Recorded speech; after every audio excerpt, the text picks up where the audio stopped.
welcome. That too. That's just as valid. It's just as valid. Hello, everyone. Oh my goodness. Hello. Uh, this just getting everything ready here. Sorry, everyone, for starting so late. My fault. I had some last minute stuff to do there to get ready, and I do apologize, everyone. But we are up and running, and we are not only up and running. We are at warp speed because we have made it. Pat yourselves all on the back there. I want you all to give yourselves a high five. I want you all to commend yourselves on your survival techniques because you've gotten here. You've made it to season 3. You endured. You're here. You've arrived. Yes, and it has been we're not gonna do what we did last time. Long road getting from there to here and that. Like sorry, like sorry I just about did. that. That's all number one's fault. No, we all participated. We're all to be. You do goad me. You do. Yes, it is all our fault, sir. Uh, it's great to see you all. Thank you all so much for being here. We will say our hellos in just a second and then get rolling since we did start late. But first of all, I want to say, as always, I want to thank the magnificent, my wonderful first officer, number one, for being here with me tonight, for always being here with me. She is just the greatest, and this show just would not be possible without her. So thank you all so much for being here, and thank number one, RM Commander RM Raquel Briggs, for being my first officer and helping us get through these tough times to where we are now. I love you, Clobby. I love you. You're the best. That's such a warm and wonderful welcome. You are my Star Trek soulmate, and I think it's an honor to be here in this space, in your space, with all of these marvelous people. Together we've built quite a community here of some really, really special and wonderful people. And I look forward to every single Saturday with this marvelous crew. Boy, do we ever have a great crew, don't we, Captain? We haven't. What a marvelous crew. You all have been just fantastic. And we got so much more to go, folks. But right now, tell everyone about your wonderful works of science fiction. And oh, my goodness. Please. Well, that's very kind of you. I write science fiction. Do you like Philip K. Dick? Do you like H.G. Wells? Do you like Edgar Allan Poe? Then you might like my short stories and my flash fiction. That is a discipline unto itself. It's a discipline that I absolutely adore. I just love the way it feels. I love that the type of journey it sets you on. So yeah, I write short story science fiction, and you can find it through Amazon. You can also get it on your Kindle device, and I believe you can also get it through Goodreads. And if you're on Goodreads, I'm on Goodreads. And I was recently made an author on Goodreads by the good folks at Goodreads. So you can find me there. And if you follow me, I promise I will follow you back. Fantastic. Excellent. Everyone, just so great to see you here tonight. We're going to say, I will do a couple of show notes real quick, and we'll do the hellos, and then we will get down to beeswax. How about that? Monday night, finishing up my 5-part extravaganza. Monday night Mark C. Comics Talk.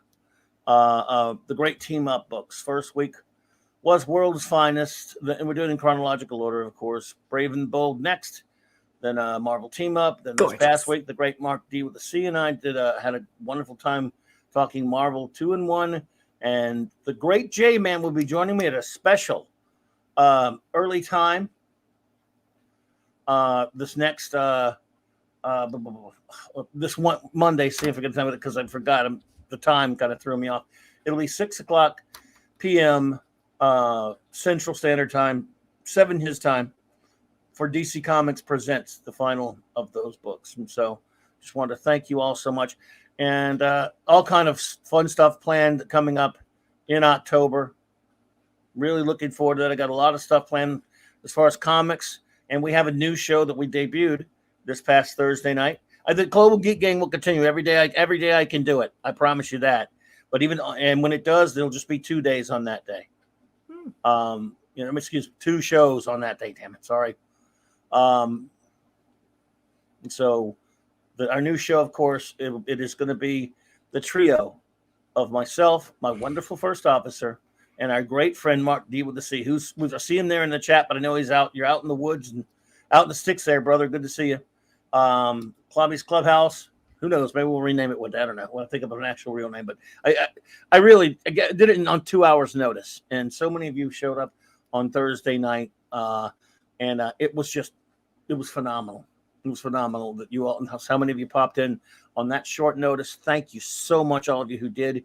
And we'll plan a little more structure to it, and a little not so much structure to it as well. Sometimes where we're just kind of hanging out, and not only just hanging out with each other, but hanging out with you. Yeah. So, because you're our friends, and just talking to you guys and hanging out and having a good old geek time. And thank you all for that. And thank you, JT Kirk, for the $5 super chat. I really appreciate you. Clobby, you're a lucky captain. Raquel is easily the best first officer in the entire fleet. Let's all celebrate. We have finally arrived at season 3, and we couldn't have got there without such a great first officer. There's no question about it. You guys are way too kind to me. I feel the exact same way about all of you. And JT Kirk, you know how much I love you. Thank you so much for supporting Clobby's channel, for supporting this show, and for just being a wonderful person to be around. I enjoy your company immensely, and I'm definitely looking forward to season 3 and beyond, because now we're getting to the good stuff. We're getting to the good stuff.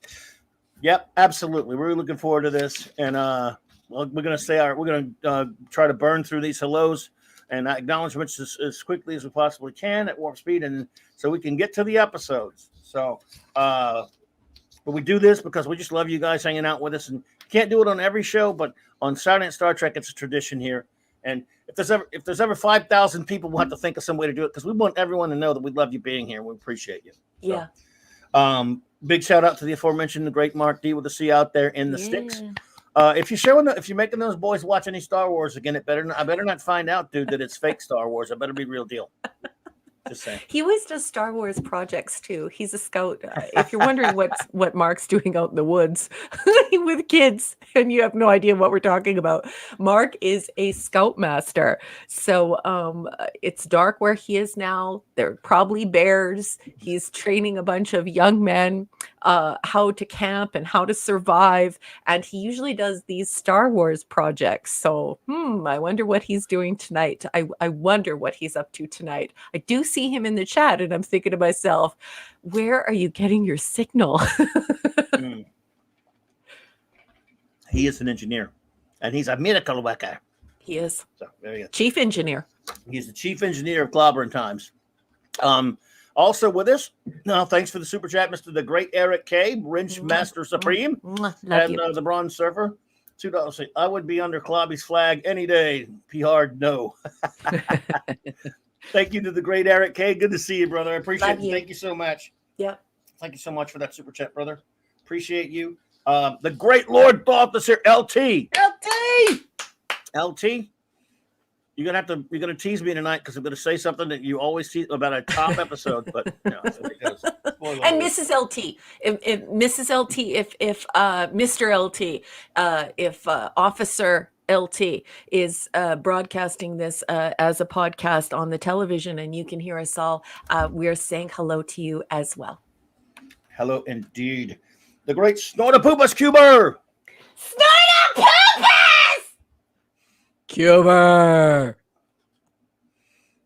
Oh man, good to see you, Snorty.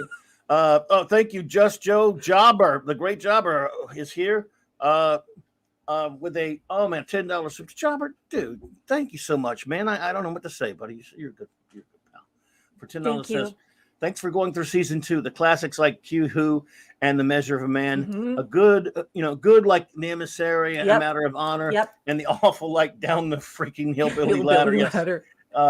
Shades of Cheapness. Yeah, we got through them all, brother. We got through them all, man. Thank you for being here with us and sharing the pain. Yeah.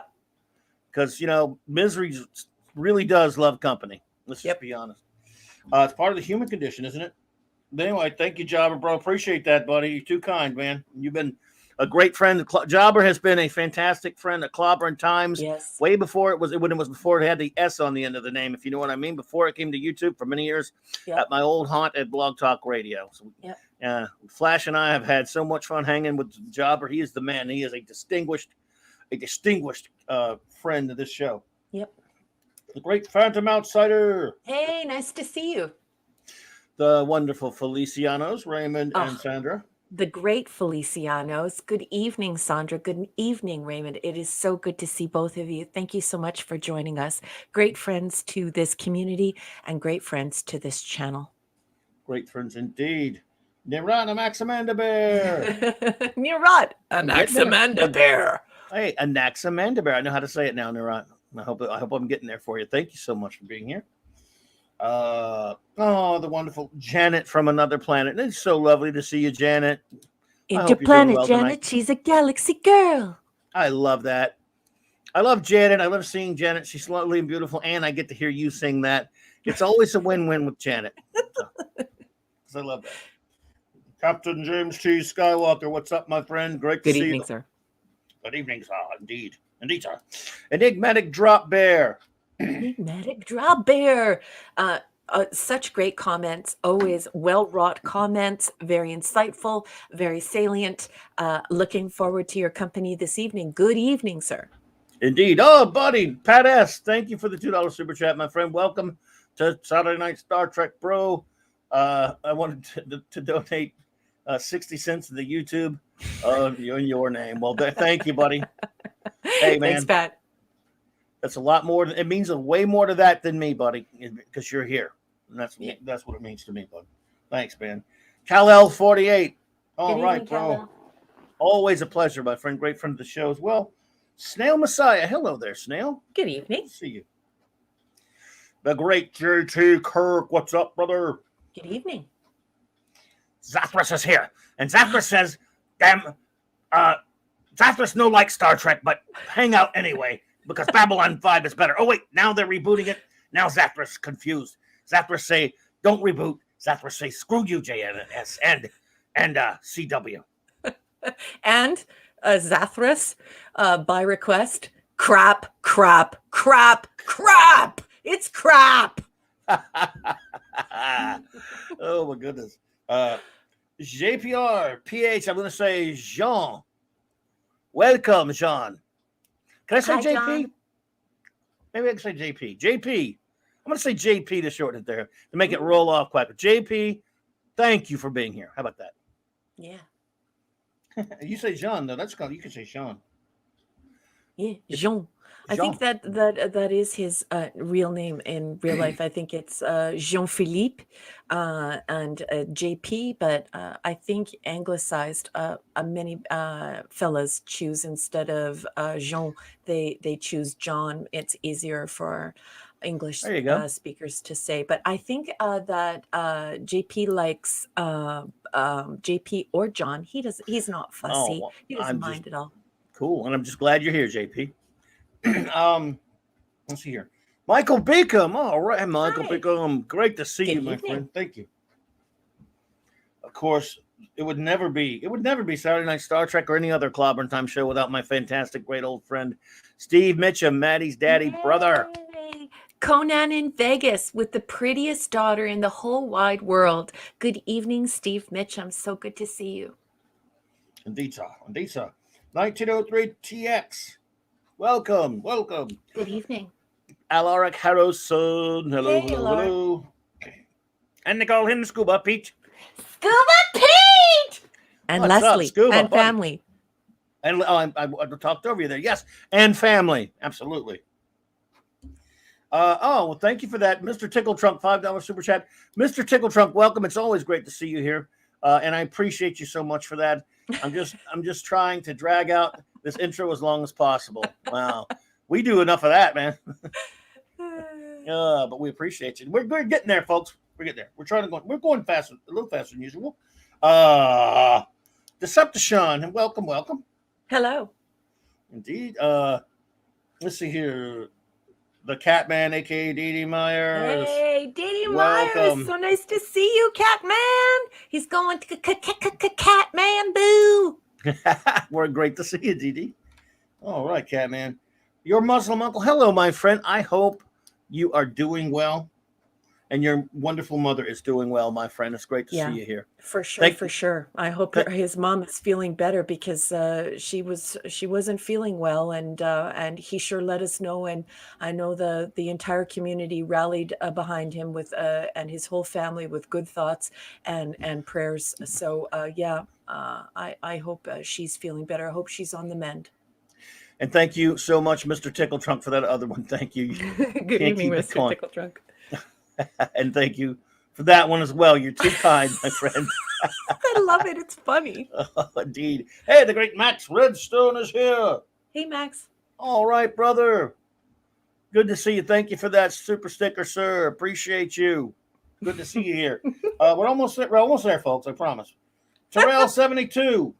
Hey, Tyrell. Nice to see you. All right, great to see you, Tyrell. Chuck Marble. Hello there, Chuck. Good to see you, Hey, my Chuck's friend. here? Thank you. Boy, it's been a while, Chuck. It's nice to see you. It's so good of you to pop in. You've been missed around here, Yes, sir. absolutely. Thank you for popping in, Chuck. Wolfie762. Wolfie. Ow, ow, ow! And then Wolfie. our wonderful friend Anti-Derivative Jill is Ah, here. hello, gorgeous, my fellow nerd. Mwah, mwah, mwah. Hi, Jill. And Mr. Angel. And Mm. guess who just popped in? One of our all-time favorite folks. Well, you're all our all-time favorite folks. We love you all. We're not playing favorites here, but we just love this guy because he is master of all that is French Canadian, the great Chris Persia. What's up, my brother? Chris is here. I can't see you on my side. Good evening. Love you. Mwah, mwah, mwah. Thank you for showing Great up to and see you, thank you for brother. helping with the show. Anyone else who pops in, I'll write them down. We'll get them when we have a chance. We want to thank you all. We're about to get down to it. The episodes, please. It is time to review. It Um, is. let's see. To understand the events on which we report, it is necessary to review. Um, uh, okay, so I thought I was talking about Genesis. Sorry. Here, let me get to the picture. You go for it and tell them all about the text, Yeah. if I So can find it. tonight we're going to be reading. If you're new around here, tonight we use a launching off point, and I like using vetted books. And so tonight we're going to be reading excerpts, certainly not the whole book, but or whole sections of it, but merely excerpts of Star Trek 365: The Next Generation by Paula M. Block. She gets a bit of help from her husband Terry J. Erdman. Paula M. Block is a prolific writer for Star Trek. Her stuff is vetted. And sometimes the writing is a little strange, but the material and the research is always spot on. This book has been blessed, of course, by the great Ronald D. Moore. And so what we do around here is we read the text, we read an excerpt from it, and it usually reveals information about the show that perhaps people didn't know before, or it verifies stuff that they've been reading on user-generated websites. And then Clobby and I, with our combined 80 years or more of watching Star Trek, we discuss what we thought of the episode and the coverage. And then we do something that doesn't usually happen on YouTube, but it happens around here because here, this is about rebuilding the old school con atmosphere. And so we throw it to the chat. And in our chat, if you're listening as a podcast and you're not participating in the live chat, it is the nerdiest, geekiest, most knowledgeable, friendly chat on YouTube. And we throw it to them, and then they all chime in with what they thought of the episode, what they thought of the coverage in the text, and then we all give it a rating. You have to wait, though, to give your rating. You can give it a out of 10. You can give it an A, B, C, like they do in university or college. But Clobby will let you know. He'll give you the green light. He'll say, chat, now give your rating. And when you put that rating up, we will not only read your rating, but we'll also read any comments you attach to that rating. And together, as a community, we review this as though we would in real life, how we would talk about this if we were all sitting at a con together. Great friends discussing a great text, Star Trek. Well said as always, number one. So, without any further watch out, are we ready to begin with our first episode of the evening? Yeah, and we do 4 every Saturday night, and we're covering everything from 1964 or 66 all the way to the end of Enterprise.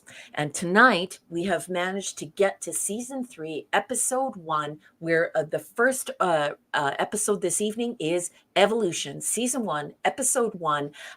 You all would have watched this. We would have watched this on September 25th, 1989. It's also very important for me to say that this episode is out of Oh, we production forgot Mr. order. Angel, by the way. Mr. Angel, did we say hello to Mr. Angel? Oh, I'm not sure if we. I don't. Well, hello, Mr. Angel. I could have I. sworn. Hello, Mr. Angel. And if you don't know Mr. Angel, he is a very friendly, cool cat, and he is a chef. So if you're in the chat, ask Mr. Angel what he cooked today. I'm guaranteeing it will make you hungry, even when he Sorry orders about a that. pizza. Sorry about that. I just wasn't sure if we said it. That's okay. It's way more important to say welcome to a good friend than it is to hear me chattering on about the production order of the show. No, So, come on. the ensigns of command was actually in the production order. So, that would be a prod order for this. But they chose to broadcast Evolution first. So, if you're following along, and I know many of you own this text, we are on brick or block 120. And of course, I say that all the time because, as Clobby says, this is the weirdest looking book. It's like a cinder block, which is hysterical because the lady's name is Block. All right, let's get to it. Evolution. Following Beverly Crusher's return to the Enterprise, son Wesley discovers that his science project involving microscopic nanites, robots so tiny they can enter living cells, has gotten out of hand. The rapidly multiplying minuscule machines have entered the starship's computer core, causing system malfunctions throughout the ship. An impatient scientist determines that the machines threaten the success of his lifelong effort to study the explosion of a neutron star and tries to destroy them. But the nanites, which have evolved to the point of sentience, strike back, endangering not only the scientist, but the entire crew of the Enterprise. Michael Piller loved baseball, states Ira Stephen Bear. It's the thing that most defined the complicated personality that he had. The first thing that Michael and I bonded over was movies. We were both fans of Errol Flynn. And the second thing was baseball. That pillar followed America's pastime should surprise no one. He inherited his love of the sport from his mother, the late Ruth Roberts, a songwriter. Among the songs she wrote were I Love Mickey, a 1956 tribute to New York Yankees slugger Mickey Mantle, who incidentally sang on the recording. And It's a Beautiful Day for a Ball Game, which was played for many years at LA Dodgers home games.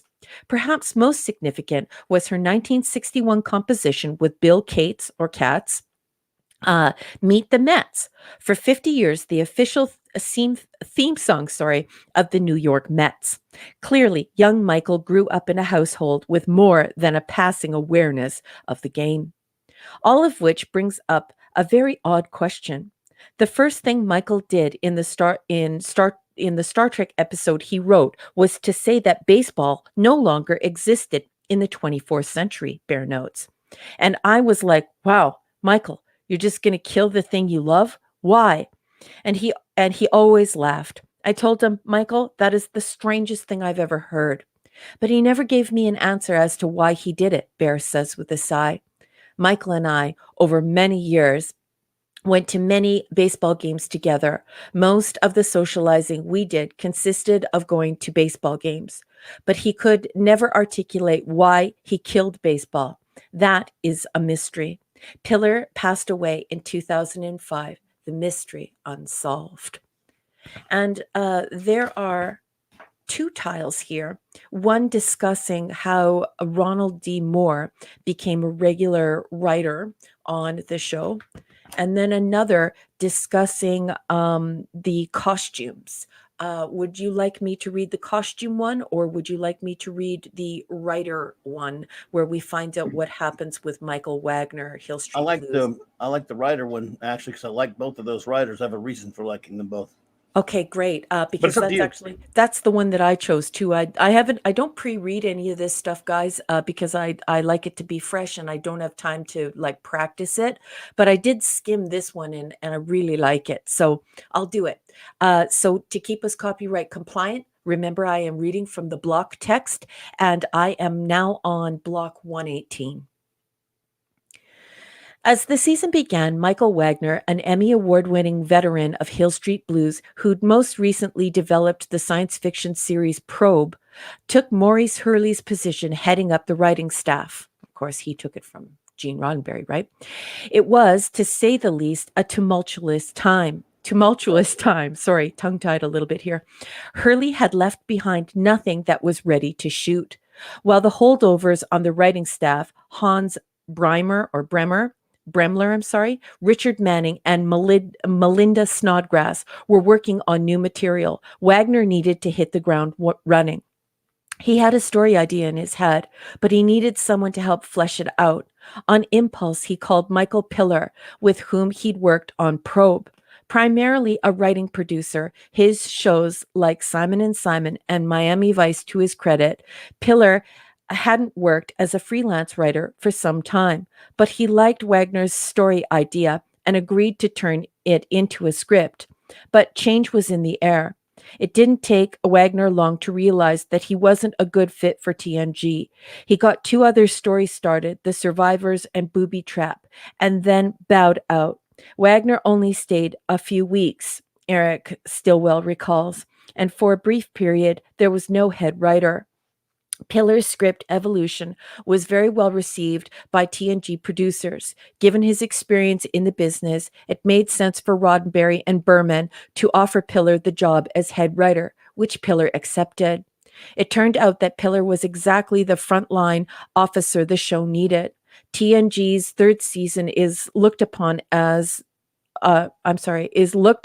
by most as the year TNG found its sea legs, producing stories that not only entertained but also made its audience care about the characters. Piller was a hard worker who believed in pushing himself just as hard as he pushed his staff. But that didn't mean every day was wine and roses, confessed Ronald D. Moore, who was plucked from obscurity after Piller read his TNG spec script.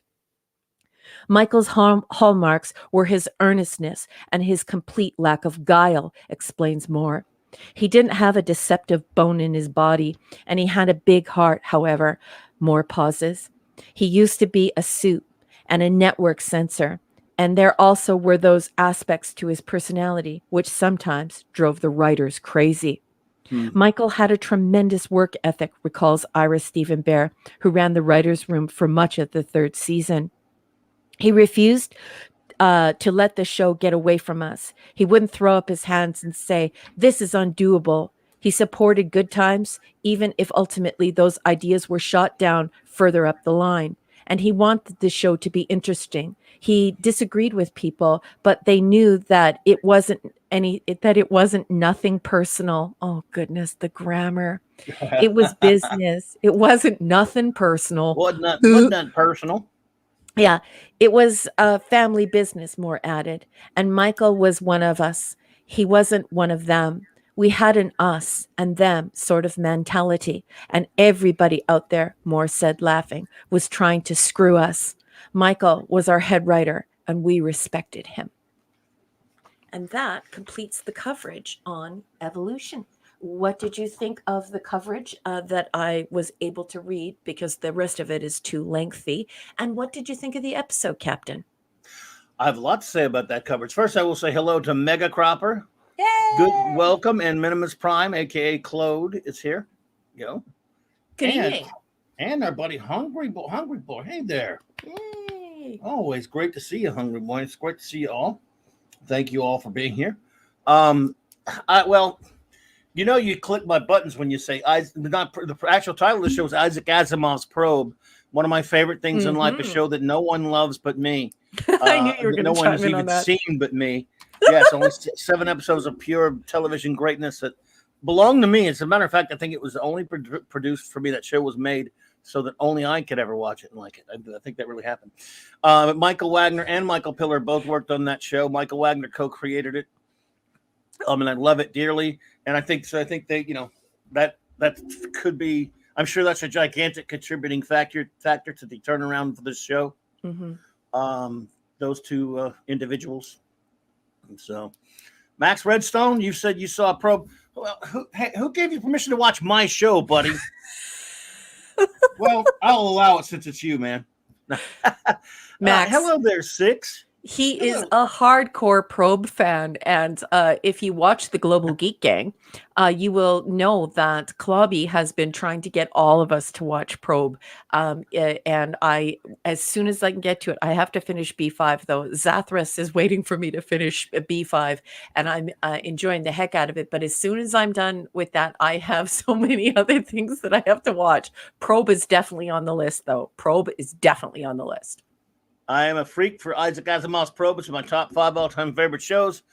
And hello there, Six. Welcome. I've not seen you here before, but I know who you are.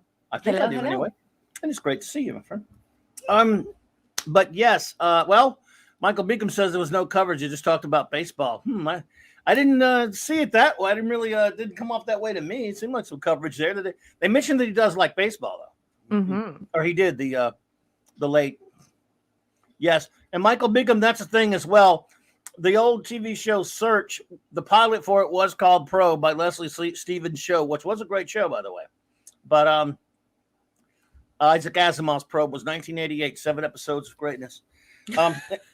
Anyway.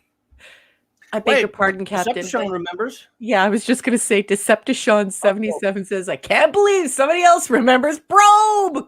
I do a stream on it, but 4 of us would even care. But still, I'm glad that 4 of us are here tonight to care. So anyway. Well, Scuba Pete is sending Mark a warning to be careful not to be probed tonight while he's in the woods. No comment. I can't believe you read that. I love that. Only in Scuba Pete's amazing imagination would an alien ship appear above Mark and his crew tonight. Very funny, very funny. Yes, indeed. But this was coming when they first, ran this episode. I first saw it it was just, I think a lot of people were like, probably didn't think the show could get much worse anyway.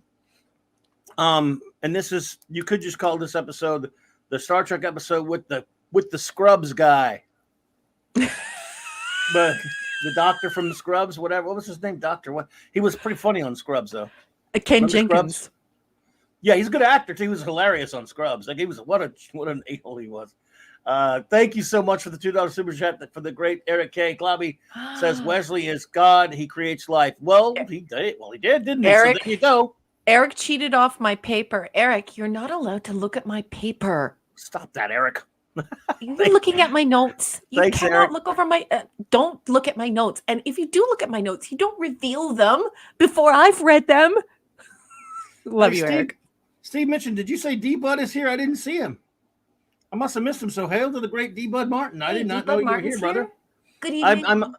I don't get to watch the chat as much. So D Bud, if you're here, brother, hail. Because Steve shouted him out in his Scrubs. They're in this thing. Anyway, the Scrubs guy is in this episode before he was Dr. Meanie Pants on Scrubs. Dr. Meanie Pants. He was hilarious on the show. I think this is an episode where one of my problems with it is that, and I don't have a lot of problems with it, to be honest, but I think it's Wesley heavy for the first half, which is annoying. Mm-hmm.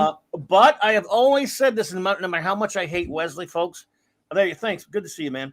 If a story's okay and he happens to be in it and he's used in the story properly, I'm never gonna completely dump on it. I still can't stand him. Thank you, Max Redstone, for the $2 super chat. I object to Eric K. Wesley is a dog. But,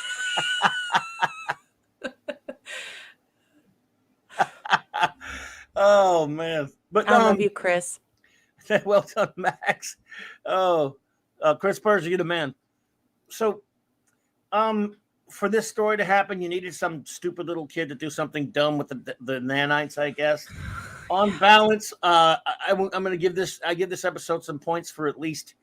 After a while, they kind of get away from Wesley, and it just kind of focuses on this doctor and the thing with the nanites, which I think the episode does tick up a little bit when you see less Wesley. I wonder why. And it is at least a pretty interesting science fiction story. Again, all these, you're at least, whether you like the episode or not, you're seeing something more credible towards the Star Trek vein. It's a science fiction concept. At that time, I'd never heard anything about nanites or anything. We hear about them all the time now. They use them in science fiction and in comics and everything all the time now. They're very commonplace. You hear about them all the time. That was the first time I'd ever heard anything really about them. Of course, that I can recall anyway. And I thought, that's a pretty interesting idea. And the concept there is pretty Trekish. I also like Worf, some of the stuff with him going, swat them. Screw them. They're threatening the ship. Just who cares? Screw the things. Yeah. But, I don't think Kirk or Picard would have. They would have said this is a life form that we've kind of created somewhere along similar lines to Measure of a Man type thing. Where this is now a life form that we put together where we're going to have to deal with it one way or the other. Mm-hmm. So I find it to be a fairly credible, decent science fiction story. Once this episode finds its legs, I don't hate it or anything. There's so many more horrible episodes in the second season. I just think got to put up with a lot of Wesley. Yeah, wait till you hear my notes. I wasn't as kind as you were. JT Kirk, thank you for that $5 super chat. Q went to Riker to add him to the Q collective because Wesley was already so perfect. Adding him to the Q would just be a demotion. Hashtag shut the F up, Wesley. You gotta get your ticker going. That's right. He was Bob Kelso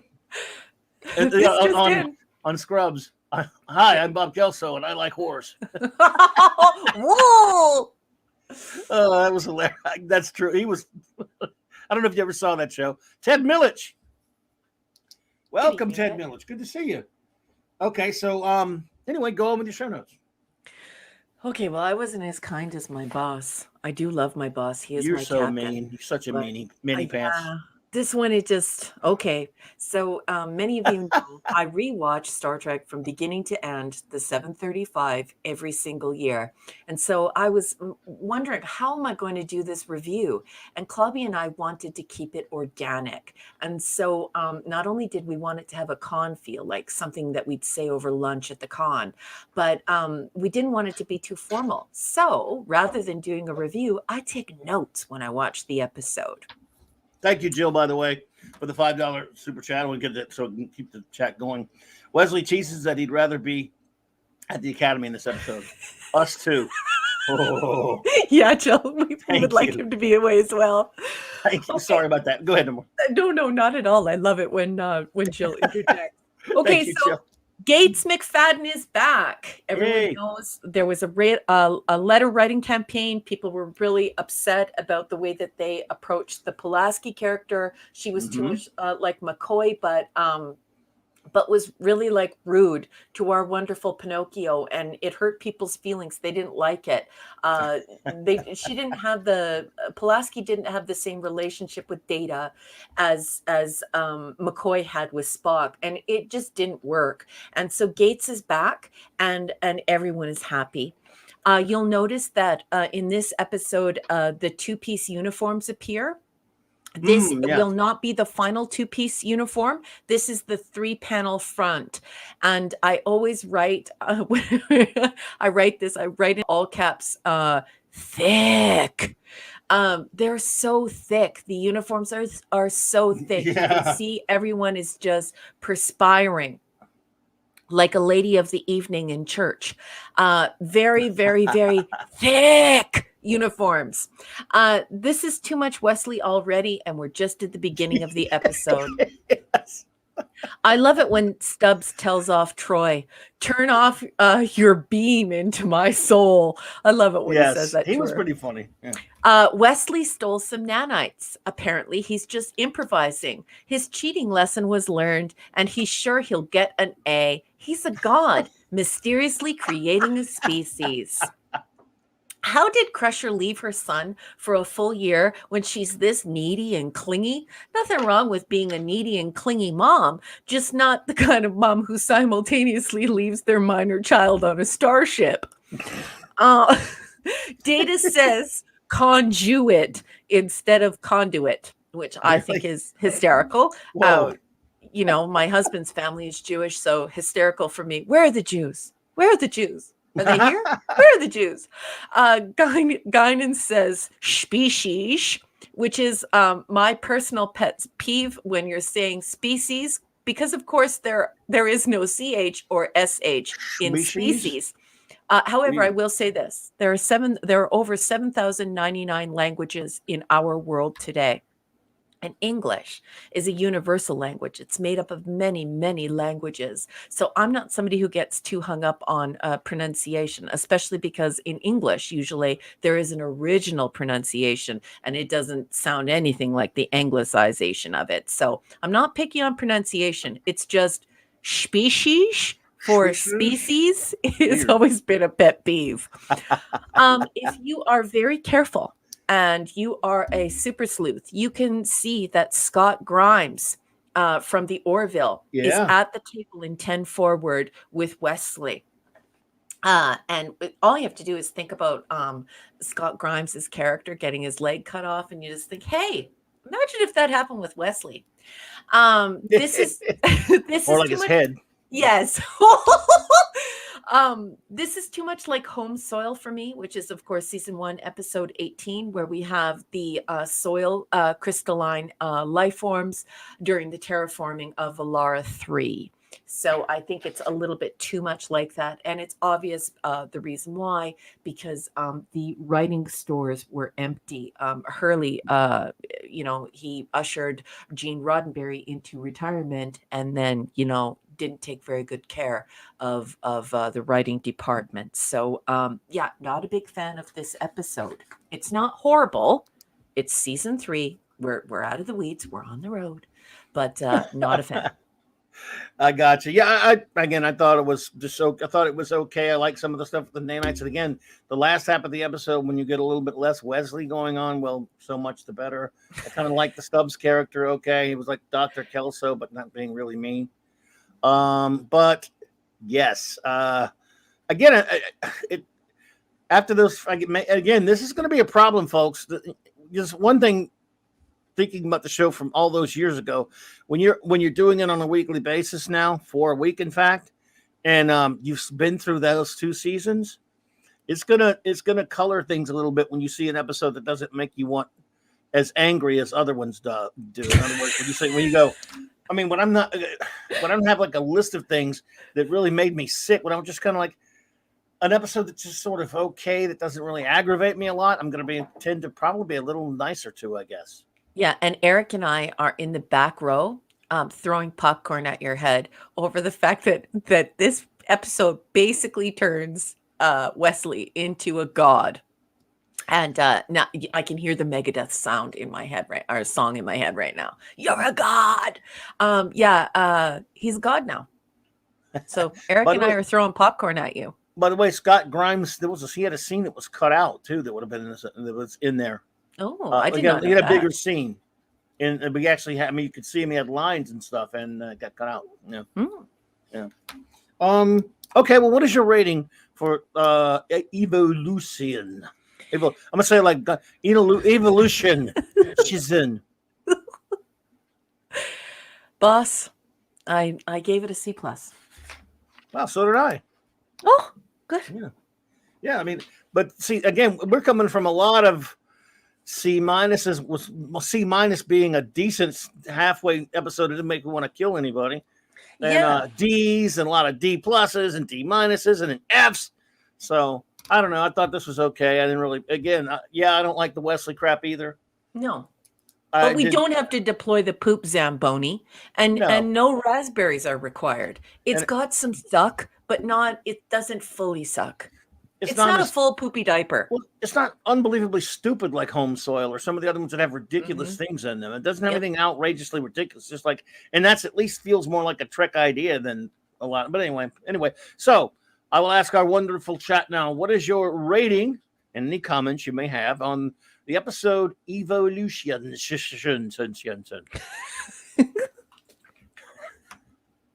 Go for it, gang. We shall see. All right. Now, I've got when that happens, I stop my chat a little bit so I don't get too inundated here. And the first one is he's the great Scuba Pete says B minus. I like the nanite tech for sure. Yeah, I kind of like that too. But in the extended cut, didn't the nanite spell out kill Suxley, not I? No, yes. Kill I. Yes, I can't wait for that extended cut on that one. Love you, Scuba. Just Joe said, Simpsons did it. Simpsons did it. Let's see here. Kal-El says, also a B minus. They really need to stop letting Wesley conduct science experiments on the ship. It was, however, a good implementation of sci-fi concept and therefore fairly enjoyable episode. Agreed. Yeah, I mean, it was some right at this point. If you just have some Trekness and you're not pissing me off too much, I guess I'm a low bar. Zathras say B. Ken Jenkins wasn't. Yes, he was in B5 as Captain Trevor Hall, commander of the Heracles. I remember that. That's right.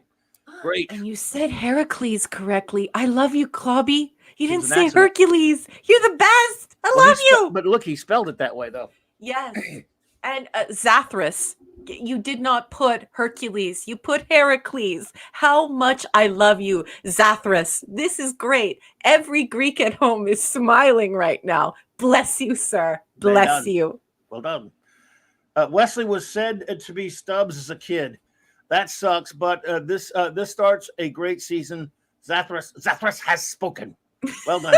Zathras, not sure which Zathras this is. It could be my other Zathras or the other two Zathrases, or maybe I'm the future Zathras, but Zathras say. Yes. Captain James T. Skywalker. D.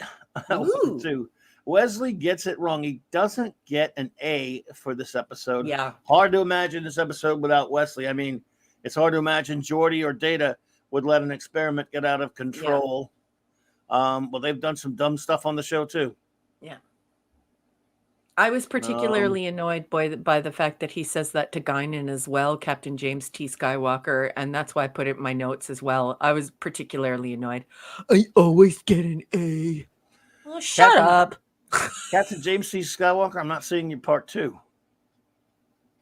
Yeah, there are several comments and people missing on the chat on my side of StreamYard, and so it's kind of upsetting for me. I always hate that because if somebody says something to me and I miss it, then it's like, what? You know what I mean? It seems like you're saying that's one of 2.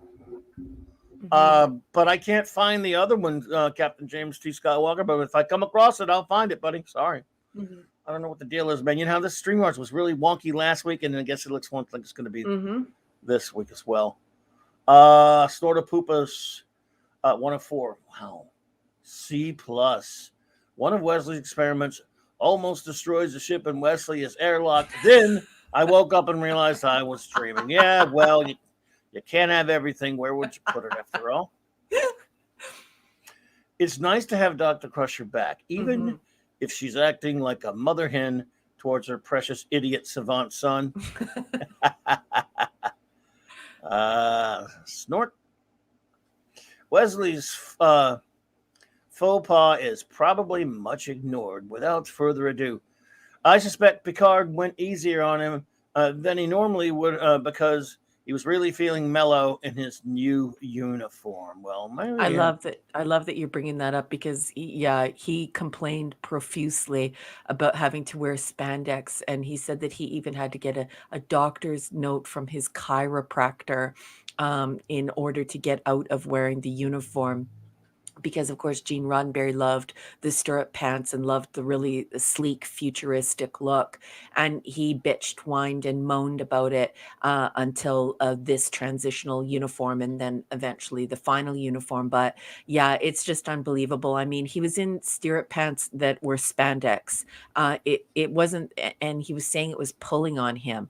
my goodness, all of us wore spandex in the 80s and 90s, and I don't remember having to see a chiropractor over it. But of course, we learned later on that old Patty Stew has always had this penchant for telling the production what kind of uniforms he should wear, what the entire cast should wear. He apparently, would like to make all of the choices as far as the costume designs go, and so we've learned now that he's a pain in the keister. I found yours second one, Captain Skywalker. I'll get there in a second. I just want to finish because when I have to do a lot of scrolling and I'm losing chats. I lose stuff sometimes, so I don't want to go back up yet. Let me just finish this one with Snort. Either that or because between the holodeck and Wesley, the accidental creation of sentient civilizations has become routine to the point of being boring.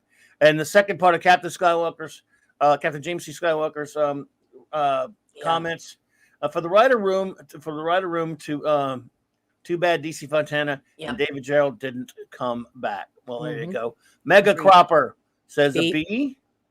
And Raymond Feliciano, let's see here, says C-. Wesley yet again hurts the episode. An experiment he did almost destroys the ship, and an experiment.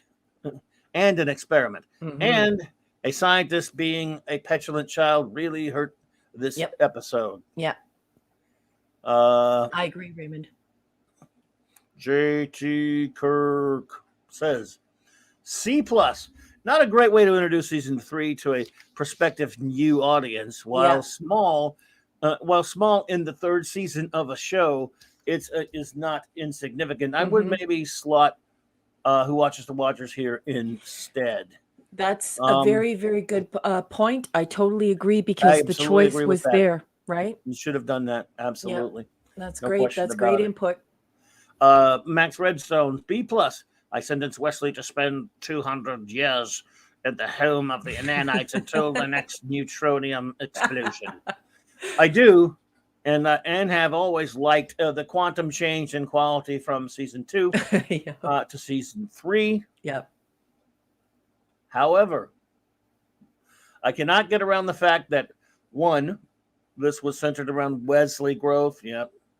I mean, you think they'd learn some lessons not to have Wesley episodes ever.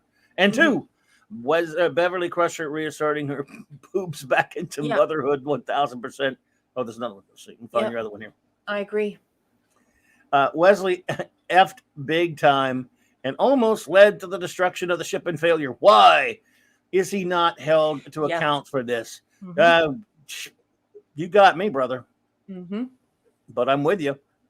It's a bunch of poop doing it. I love all these comments. Everyone's on fire.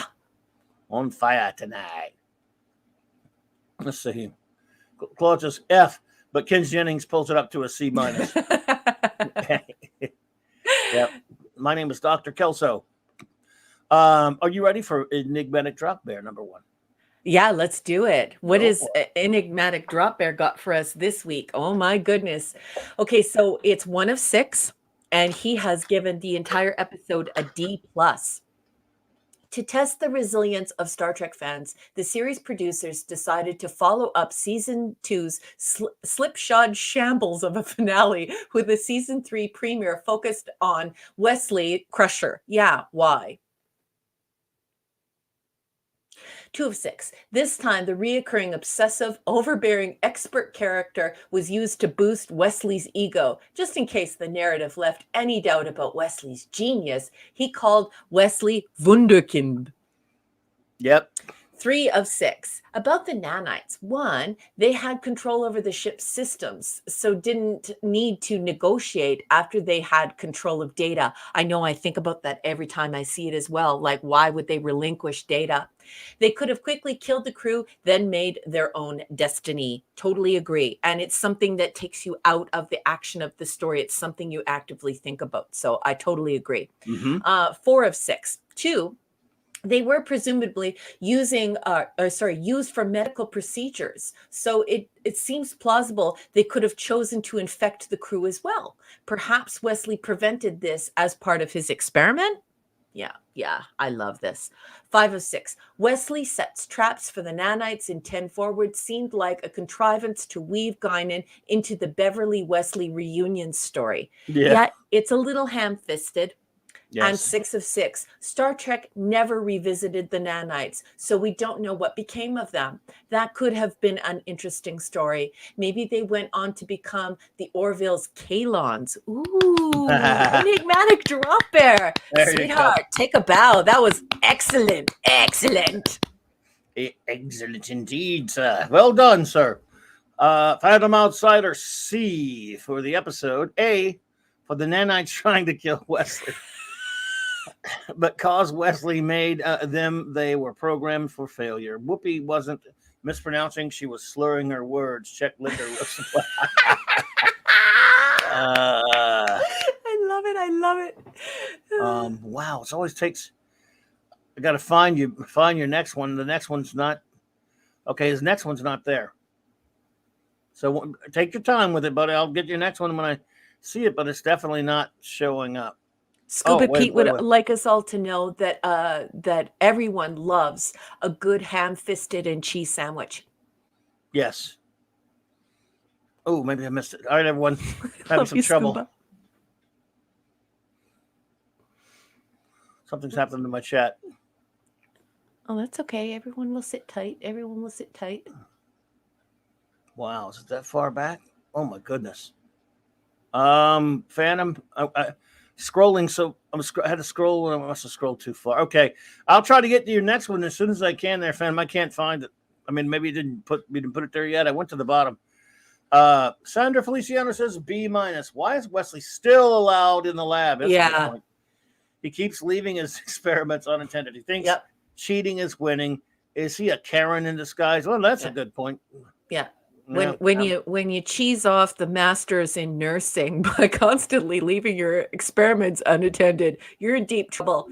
I would venture to guess that if they were in a lab together, Sandra would give him a good old smack in the back of the head, or maybe not, maybe just a kick in the shin. There you go. Eric K says, C. Wes, the god ruins a man's life work. Life's work. Yep. In the immortal words of Kent, real genius, is it God? It is God. Mm-hmm. Yeah, I totally agree, Eric. I completely agree. I love Real Genius, one of the greatest movies ever. Great movie, Eric. Great reference. Michael Beacom says, "C.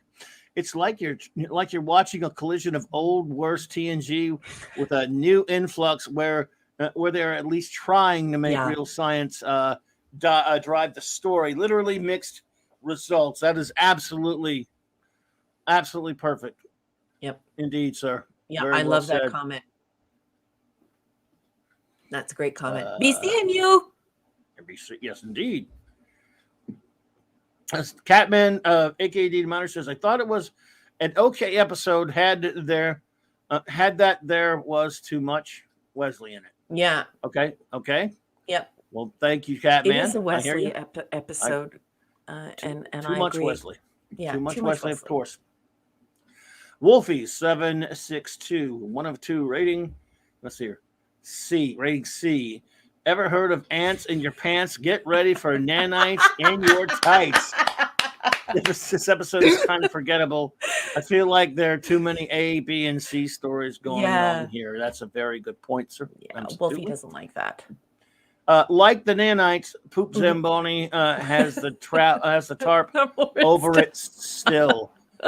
Steve Mitchell says F as in F Wesley, an exclamation point for Ken Jenkins. So a C, I guess. Yeah, Steve, I love you. I like Ken Jenkins. So funny.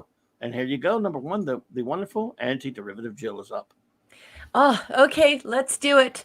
Anti-derivative Jill, a wonderful person in our community, a woman who I love very much, my fellow nerd. She has sent in a 6-parter. It is an Eshpick, and she's giving the whole episode a B-. And Jill says the following: Home Soil Part 2, better written. Troy is right that Stubbs is fanatically and dangerously obsessed with his work. But I still love when he tells her, please turn off your beam into my soul. Totally agree. 2 of 6. Wes behaves like a real teenager in that he is shunning a parent whose absence he's had to live without and is trying to hide his mistakes, revealed only through the tenacity of a concerned mother. Unlike a real teenager, however, he receives no reprimands, him, or I think she meant to say no one reprimands him, but it's really hard to do that in the live chat. So we'll just skip over that. And then she says, or consequences for nearly killing everyone. Yeah. And that's what's at stake here, Jill, right? He nearly kills everyone and nothing happens to him. Eric and I don't like that. Sorry, Wes, your Starfleet admissions are denied. Go back to Earth. Instead of go to your room. I love you, Jill. 4 of 6. It had so much potential. I could possibly believe the nanites could evolve from simple medical tools to a sentient life form practically overnight, but there is no attempt to convince me. Agreed. 5 of 6, Jill says, here's another case where Worf is completely correct that combining the strongest life form on the ship, Data, with the nanites wouldn't be a wise move. Yeah, it's really stupid. They can already talk on the console. Exactly. 6 of 6. Wow. They've evolved so much that they are now able to survive on their own on some random planet. I bet they're going to make a marvelous ally in the upcoming adventures throughout the series. Take a bow, baby. That was perfect. That was a Jill-esh pick, everyone. Yes. Well done, Jill, as always there. Excellent. Ted Millich says, C+. No one-piece uniforms. Thank goodness or thank Wesley. I mean God. Mm-hmm. Addendum for Max Redstone. That was so great the way you just slid that in so quickly. You just said it rattled it off. Thank Wesley. I don't know what happened. Addendum from Max Redzone. I would have given this episode an A- if Dr. Stubbs nailed Wesley's mom. Wow. Max. Well, wouldn't we all? Who wouldn't? Yeah. The great Model T with a C says. So Wesley, he gives it a B. So Wesley almost destroys the ship, doesn't tell anyone, and then isn't punished for playing Dr. Frankenstein. Yeah. That's Frankenstein's theme. The theme is pure Star Trek, however, with AI nanobots becoming a sentient colony. That's one of 2. And Picard recognizing that almost immediately would have been interesting to see what Wesley had wrought in a follow-up episode with nanobots getting their revenge. This is SETI Alpha 5! And there's Mark typing in the dark in the woods. Great job, Mark. Love it. The great Lord Thoth. Whoa, man, a D+. A D+. Well, at least you gave it a plus. It was okay, not memorable. It was okay, not a memorable episode, but there were parts that were interesting. I liked the baseball discussion, although, yeah, would have preferred it being hockey. Go Habs, go. Yeah, go. You like the Habs, LT? Oh, LT. You know, I thought I liked you before. Now I like you even more. You better tell everyone who the Habs is because I don't know that nickname. Montreal Canadiens. Just possibly the best hockey club that ever existed in the history of hockey. But I've never heard of them referred to as Habs, so that's what I was. Yeah. No, it's okay. That's what we call them up here. Gotcha. Mr. Angel. B. The base idea of this episode I liked a lot. The concept of the nanites, brilliant. However, these poor nanites, their God being Wesley, please kill us. We don't want to live. Our resident chef, ladies and gentlemen. Phantom Outsider says, remember, Beverly didn't leave Wes behind. She abandoned him. Yes, who wouldn't? Remember, Worf was in charge of tucking him in. Yeah. It was hoped he'd annoy Worf so Worf would enforce bedtime with pain sticks. Phantom Outsider's on a roll tonight. Yes, indeed. So good. Okay, yeah. So we got that one. Let me see. I think. Oh, here we go. Got a little bit more. Got another one. Decepticon says, "Solid C, pretty good sci-fi problem to solve. Inappropriate wrist slap of Wesley for endangering the ship. Weird incorporation of Frankenstein into Star Trek canon via Guinan's comments. Yeah, yep, that was. Oh boy, that was kind of weird. Mm-hmm. See if anybody. Oh, here we got another one there. But like Six says, we're thorough in our grade. Yeah, we tend to be a little thorough on that Six. That's why we like to really give the episode the once over. Yeah, we also like it to be a discussion, Six. So I want you to feel free to go ahead and join in. Oh, And, sure, please. And it's a celebration. So I hope you enjoy it. Absolutely. We appreciate seeing you here, Six. That's what I was thinking. C plus, says JP. I think that I usually skip this one when it came up in syndication. Right on, John. I think we were about ready. Oh, but did we get Alaric Harrison? I didn't see it. Let me see. At 15 minutes past the hour, Alaric Harrison has... Oh, I'm not even close to that yet. Hang on. Oh, okay. Sorry, honey. No problem. I thought I was going... That's good, kind of a little bit slow, so I try not to miss anybody. Oh, yay, Six. You are enjoying it. Oh, good. I'm so happy. That makes me so happy. Yes, we love seeing new people show up. And there, look, Glinzer's here. Hello, Glinzer. Good to see you. Hello. I can't see you on this side because StreamYard is acting weird tonight, but hello. Indeed. All right, I think I'm just checking, and let's see. You said we have another one there? We do. We're on my way, Alaric. Hang on. Sometimes these chats go different speeds for different people. They'll slow up, and you don't realize that it's behind or whatever. Somebody brought up the Red Wings, and now everybody wants chicken wings. Thanks, Ted. I love that comment, right? Let's fry up some chicken wings. You like the flats and the drums? I'm all about the flats myself. I love the flats. Drums, I don't like it. Too much fat. And, only chicken breasts here. Just had some. There we go. Alaric says, C, too many underdeveloped story points and characters. Please, like it was written on a paper napkin at the local bar. Yes. That's great. And Max Redstone says, we're on ludicrous speed. Go! All right, everyone. We've got to get to our next one. Yes, Sathras. StreamYard is affected by nanites. It is all Wesley's fault. I agree, Sathras. Yep. All right, everyone. We're about ready to jump to what do you think? Next episode? I think we're ready to do it. I think we got everyone. If we missed you, please let us know because StreamYard is being a little funky and weird tonight. So to keep us copyright compliant, I just want to remind everyone that I'm going to be reading extemporaneously an excerpt from Star Trek 365, The Next Generation, written by Paula M. Block. She gets a bit of help from her husband, Terry J. Erdman, and it is blessed by the great Ronald D. Moore. We are going to be reviewing The Ensigns of Command, which is season 3, episode 2. But this one was first in prod order. And we all watched this on October 2nd, 1989. All right.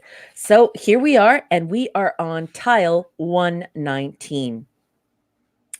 The Enterprise heads for Tau Cygna 5. That's not how you spell Cygna. A world ceded by a Federation treaty to a reclusive species known as the Sheliak Corporate. The Sheliak want a group of long-forgotten Federation colonists to be evacuated from the planet within 3 days, and the Enterprise has been assigned to ferry those colonists to a new home. Unfortunately, there are far more of them than Captain Picard was expecting. There's no way he can remove 15,000 settlers in 3 days. To compound matters, the leader of the colony has no intention of moving his people. Lieutenant Commander Data must convince him otherwise as Picard attempts to negotiate more reasonable terms with the Sheliak. The Sheliak Corporate. It seems like an odd name, doesn't it? Brings to mind a boardroom full of cigar-smoking businessmen with type A personalities. It certainly doesn't ring familiar to the ear like the usual stellar objects, Vega, Deneb, Rigel. But Sheliak is indeed a celestial object, perhaps better known as Beta Lyrae, which would be Vita and Lyre in Greek. Anyway, the name Sheliak derives from the Arabic word for a harp or lyre, hence Lyra, the constellation in which this star lies, or make of stars. Sheliak is an eclipsing binary two stars in such close orbit that they appear to observers on Earth as a single point of light. Melinda Snodgrass, who, beyond her Star Trek efforts, also authors well researched science fiction novels, wrote this episode. Melinda was always good about using real astronomy in her episodes, observes scenic artist supervisor Michael Akuda, who, along with senior illustrator Rick Sternbach, also served as one of the show's science technical consultants. As for the rather bizarre appearance of the Sheliak people, if one can call them that, well, there were no scientific references for that. So Rick Sternbach was able to wing it with his concept art. I didn't do any preliminary drawings for the Sheliak before doing this illustration, Sternbach recalls. And of course, the illustration is on the right in the book. We often had to get stuff done really fast and send it over to the producers. I had a description that was partly from the script and partly from wardrobe and makeup. And I knew the set was going to be dark, drippy, sparkly, shiny sort of interior with alien-looking controls. So I just launched into some color pencils and gouache on a piece of blackboard. And then he says with a chuckle, it turned up on film pretty much the way it looked in Illo. And those are obviously the materials and the software that they use. And that is all the block text has to say about the episode, The Ensigns of Command. Captain, my captain, what did you think of the coverage and what did you think of the episode? Interesting. By the way, hello there, Keely Chow, Roll Tide, and Brightest Day. Good. Hey, Brightest Day, what's up, buddy? Zach! Good to see you. What's up, bro? Good to see you there, man. I don't know. Maybe I'll take some guff over, but I actually kind of like this episode, to be honest with you. I like it. I think it had a lot of real. Again, even for all the problems with the previous episode, at least it had some Trekness going on in it. I think this one does. I'm a Data fan. I like seeing when Data gets to shine a little bit. I don't know. I just kind of thought it was a pretty enjoyable episode. Now I'm a little biased because the lady who plays I forget her name in the episode. I'm sorry. The lady, his lady friend in the episode. Eileen Seeley. Seeley, there you go. Eileen Seeley was on my favorite episode of the aforementioned show Probe that the Michaels worked on. Maybe they got her on there. I don't know. It was not too long after that. So she was my favorite episode. So I don't know. I thought she was actually kind of liked her in the episode. I thought this was a very valid, interesting Trekish idea from front to back. And there's no Wesley, or very little, right? There's very little Wesley. Am I right? Yes. And it's great. It's beautiful. This is Spiner is terrific in this role. I love the whole concept. It's kind of a concept we've seen, and they've done it on Star Trek later. I think on a Deep Space Nine episode. Some of the whole people refusing to leave when they're about to be wiped out. Some of that stuff does stretch credulity a little bit because you're going, all right, wait a minute, they're going to kill you. Mm-hmm. Leave. So the whole reluctance on the part of some of these people, that was a little much of a stretch, but I kind of liked every element of this episode in terms of dealing with Picard dealing with the Sheliak, having to find to deal with this race that is they're pretty sure of themselves, they feel superior, they're pedantic, they're annoying, mm-hmm. and he finds a way to use their own bureaucratic ways against them. Spiner having, I don't know, just really good Data stuff. I think this is a solid, entertaining Trekish episode. I like it. Mm-hmm. Yeah, I think it's good as well. And I don't have a whole lot bad to say about, or anything bad to say about it. And that's rare for me. Well, I have a few nitpicks, but sure. Overall, I think it's a great episode. Yeah, it's even in a lesser episode like the one we were just talking about, if you're at least Trekish, if you're going out, if you're trying to do a Trek type story and you fail, I would rather see that than some of the things we saw in season 1 and 2 that were so preposterous they didn't belong in Star Trek at all. You can go, okay, this episode failed for this reason or that reason, or too much Wesley, but the nanites thing was Trekish. Yeah. Again, that's what I can be fairly charitable to an episode if I know the attempt there is to stay within the Trek parameters. How many did we see in season 1 and 2 that didn't, and they just did not give a crap about what they were trying to do? You're going to fail in any show when you're going against everything the show is about. That's really gets me. But when you're definitely in line with what Star Trek is supposed to be, and you can also have a fairly entertaining episode, and I think this one's entertaining front to back. And I even like, you know what I really like? It's a nitpicky slight thing. I like the fact that when Geordi walks onto the bridge later, and when he tells Picard, we can beam through that thing, and give us about 15 years. I like that they didn't find some stupid miracle way to beam through the radiation thingy. Well, that also annoys Jill and I.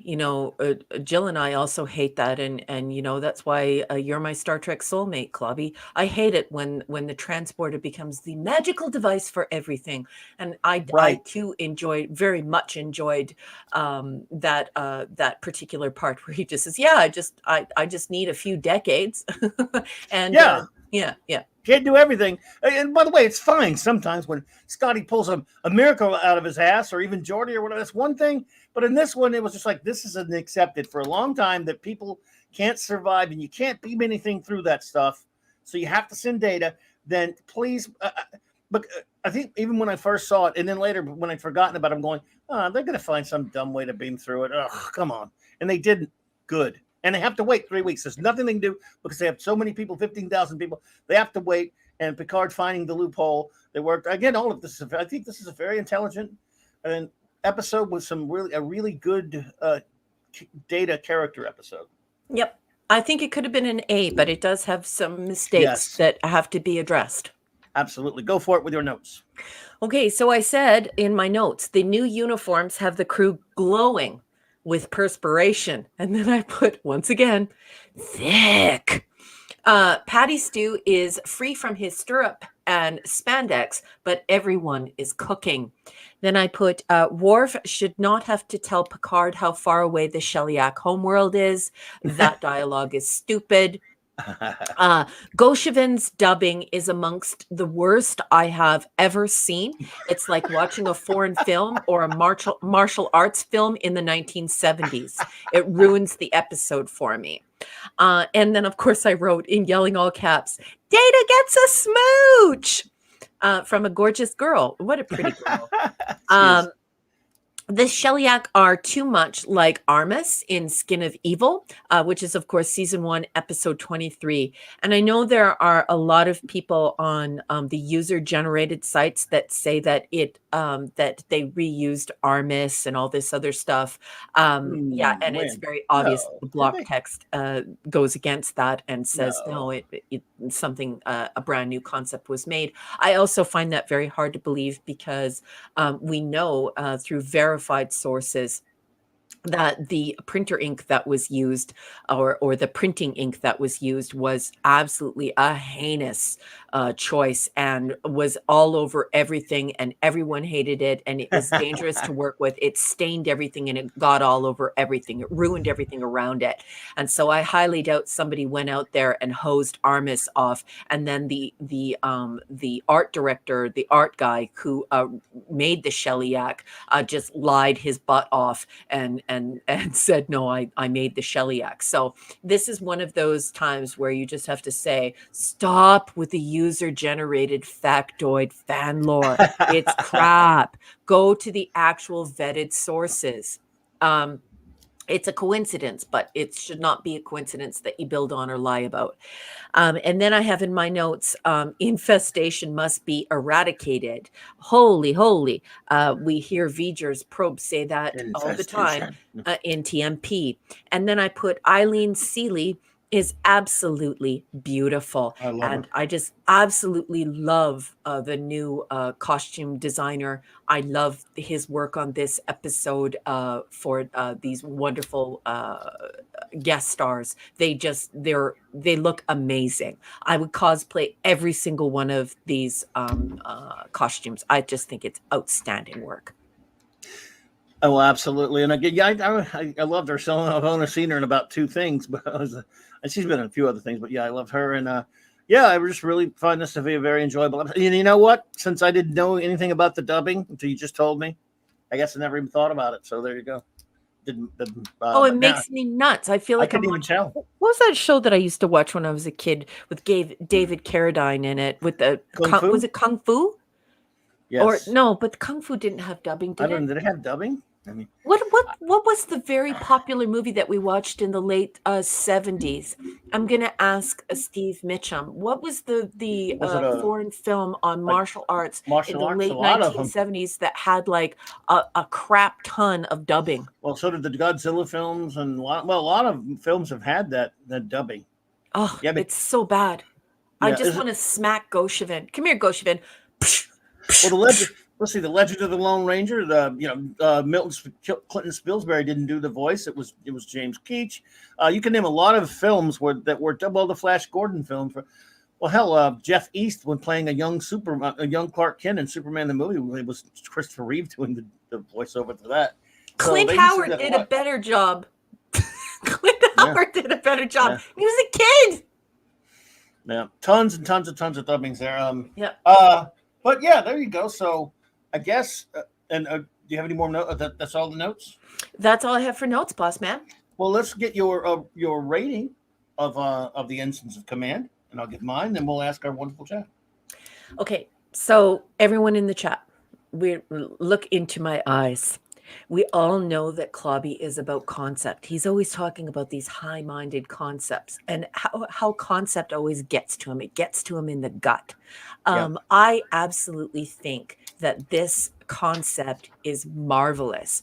I love the atmosphere. I love the whole feeling of the colony. I love this aqueduct. I love all of the ideas surrounding it.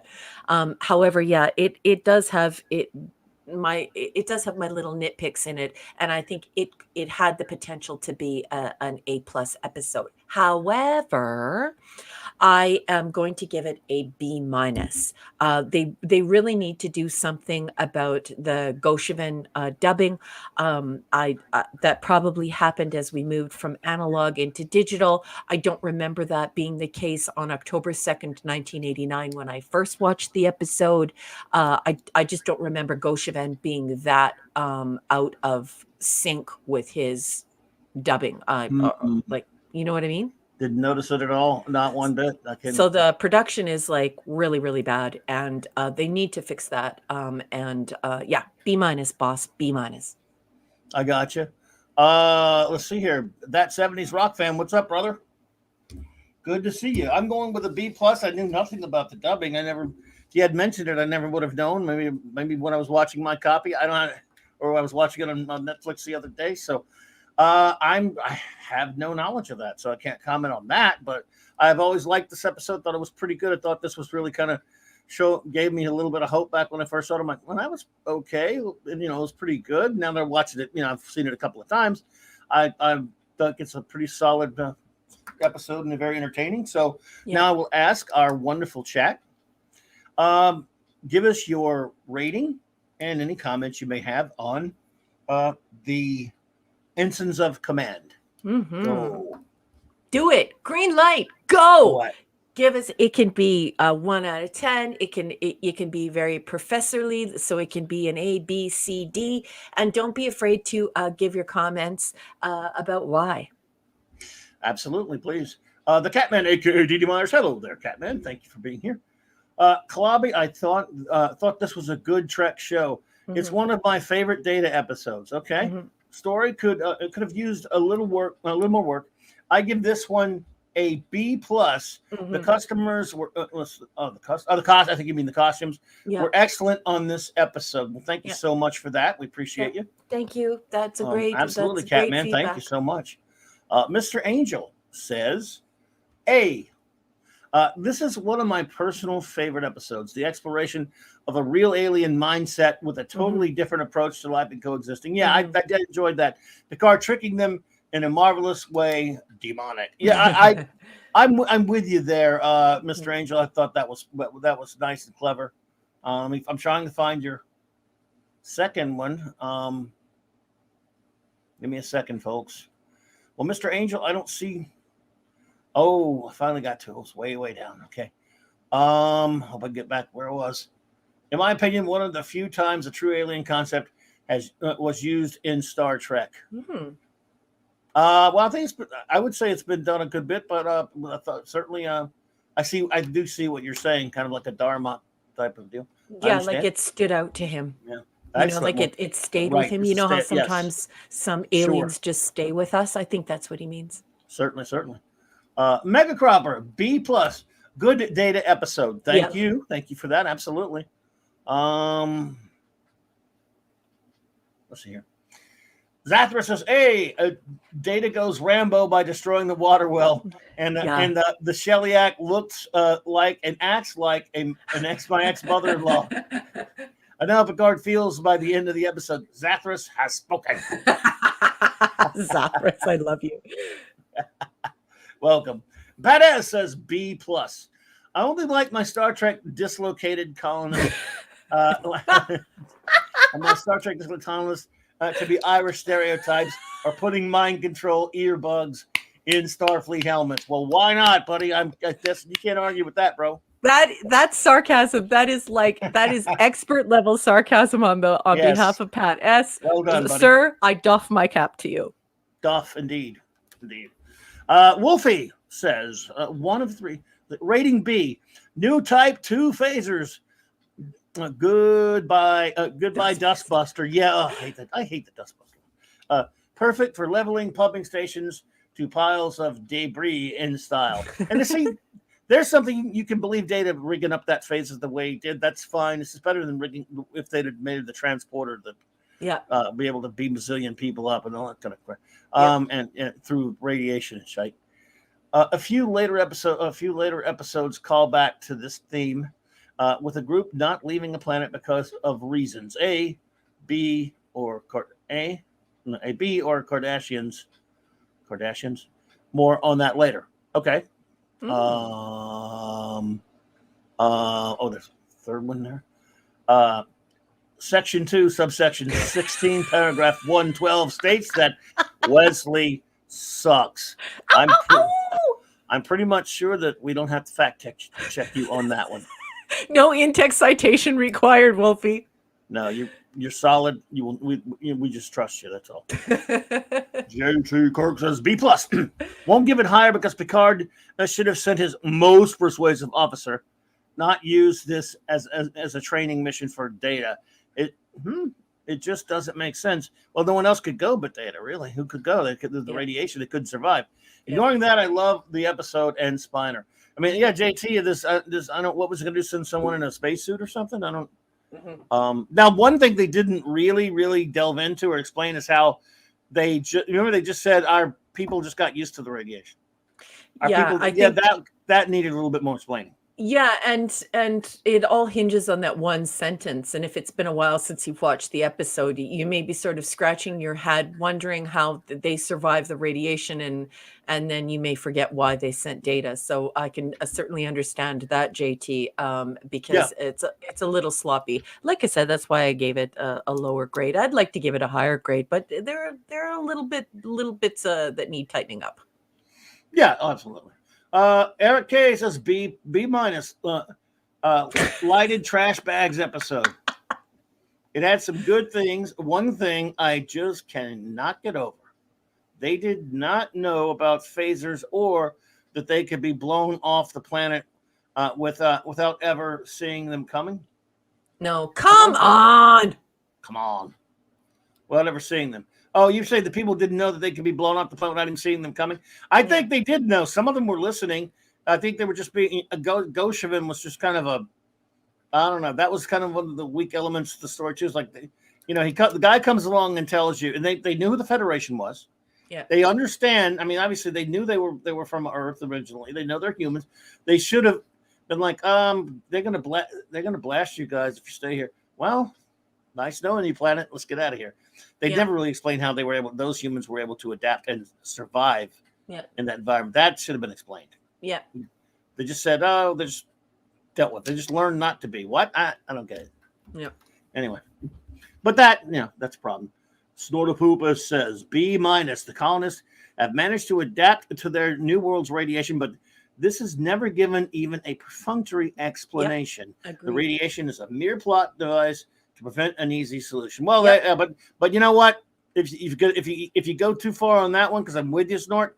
There are 20 or 30 episodes of any of the treks you could do that to. Like, sometimes you have to use a plot device or you have no story. And then maybe you should rethink the story. But yeah, with you. But we needed more than one sentence here, so I'm going to send explain. Our wonderful bear some chin scritches for that one because I don't like it either. Several people don't like it. Yeah, I don't like it either. I'm just saying a lot of things are plot devices. Yep, and sometimes you need them. Sometimes you need them. Yeah, but you could have just found some other way to. Yeah, it's kind of like you needed a better explanation for them to be 15,000 people still living there. Yep, exactly. That was a problem. Yep. Picard, whatever his failings as a military commander, proves to be an able and clever diplomat. Data proves that that he's able to think creatively, whatever his doubts about that may be. Mm-hmm.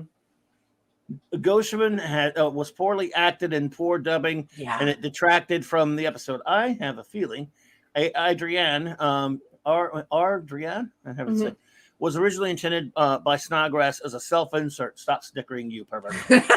Oh, bad bear.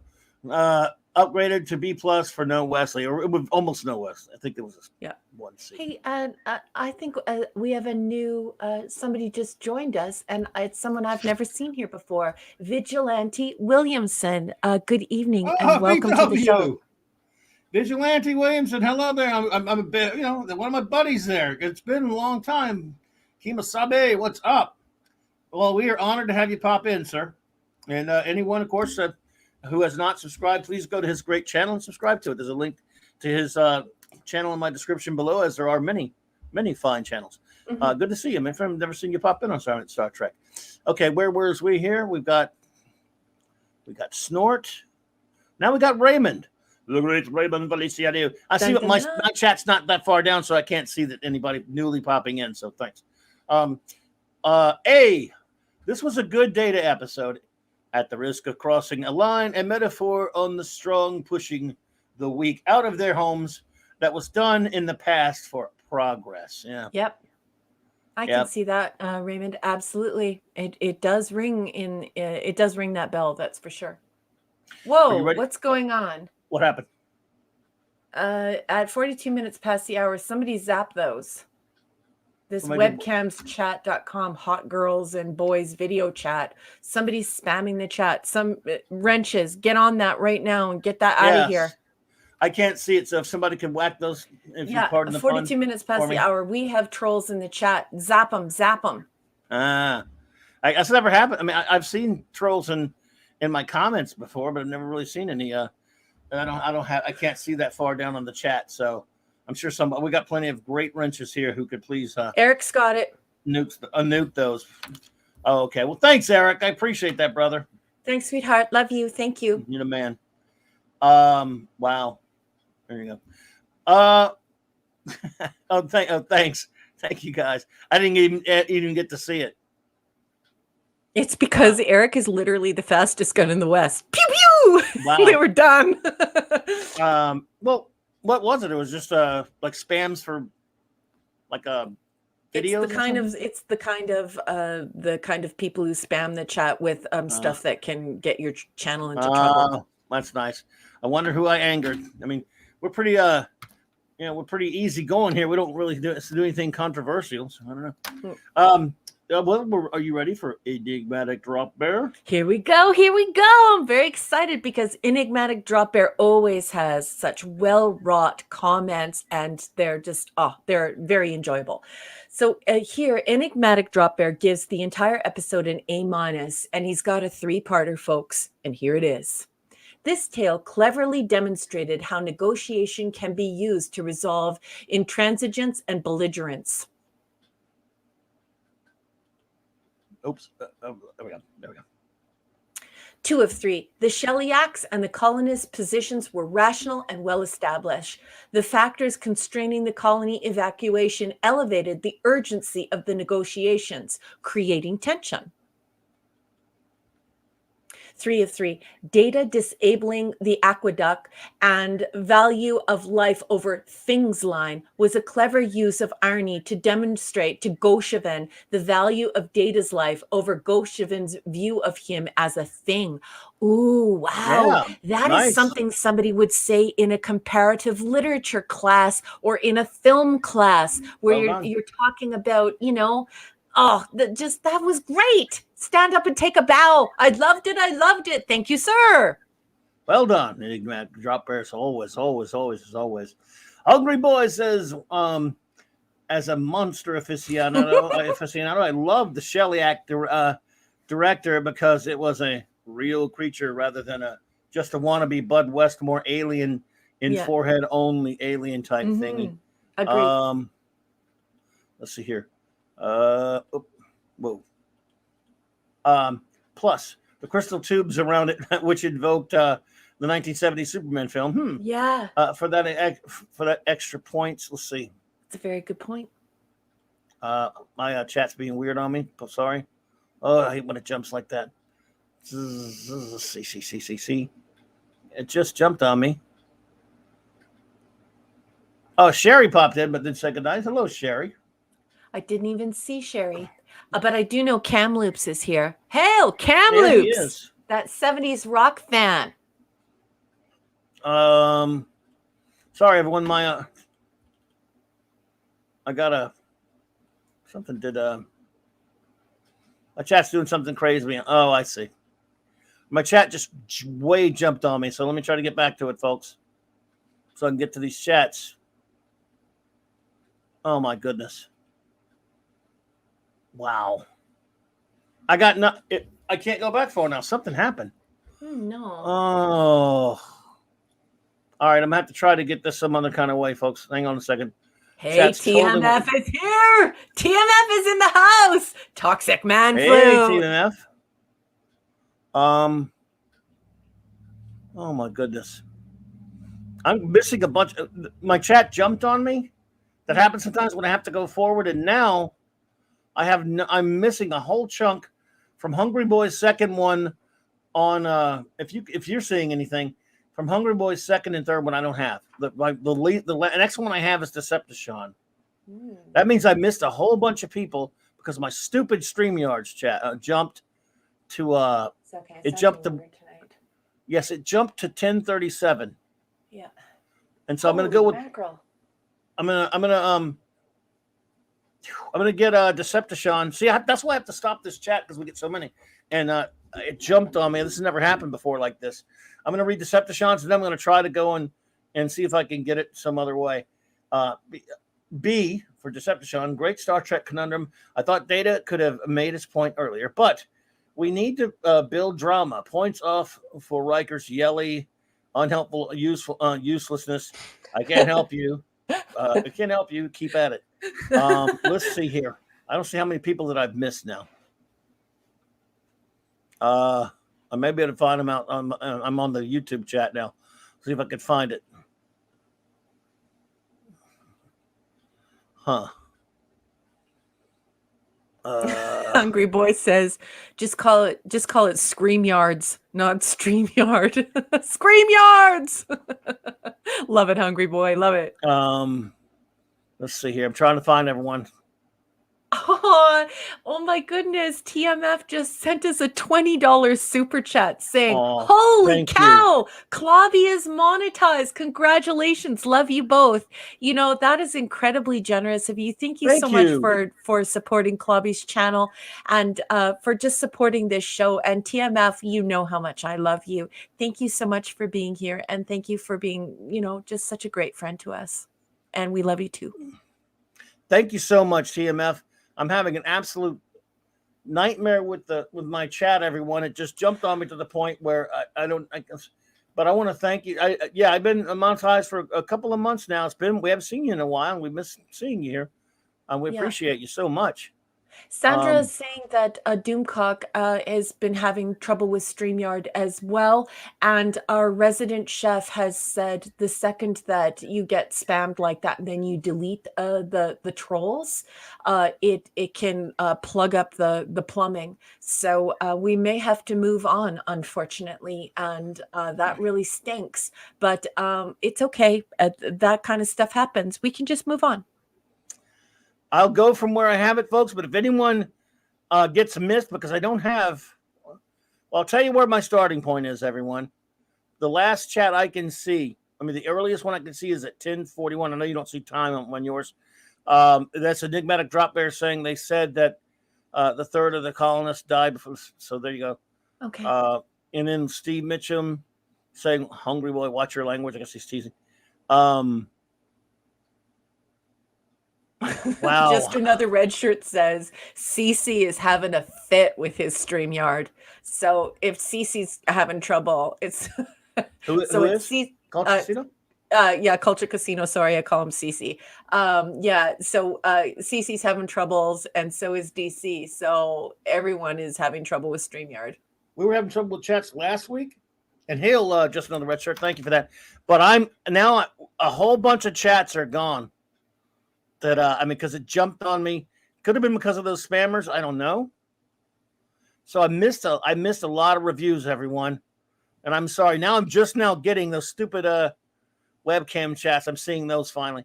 So if anybody has wants to re-put their reviews in there, or I tell you what, we could go to the next one and you can double up your ratings at least. Eric has taken care of you. Would you please go and check your Twitter DMs? Oh, Eric, you're too kind, man. Let's see here. Eric is the man, dude. Man. He is. And our wonderful Nirat Anaximandabear is throwing support behind the channel by saying, great stream tonight, guys. Sending a $5 super chat. Nirat, thank you so much. Mwah, mwah, mwah. Thank you. You are a godsend, Eric, man. I've got them now. I think I got a bunch of them now. I hope we got everybody. Hail, Eric. Put an E in the chat if you love Eric as much as I do. Just throw an E in there. It's great ranch. Okay. Thanks, honey. Wow. Let's see. Okay, Eric, I'll see what I got.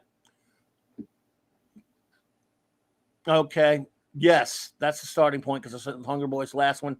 Max Redstone says a 92% how refreshing to see. 90% he was to see data growth with Captain Picard Esquire as the subservient B story. I crushed hard on Adrian, however they say it. Mm-hmm. I need to rewatch for the dubs. I'll die on that hill with Goshelin's dad.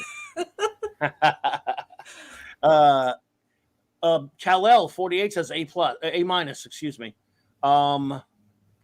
I really liked how Picard dealt with the Shelley Act corporate and how Data effectively got his point across. A very entertaining episode overall. Absolutely. Yep. Hungry Boy.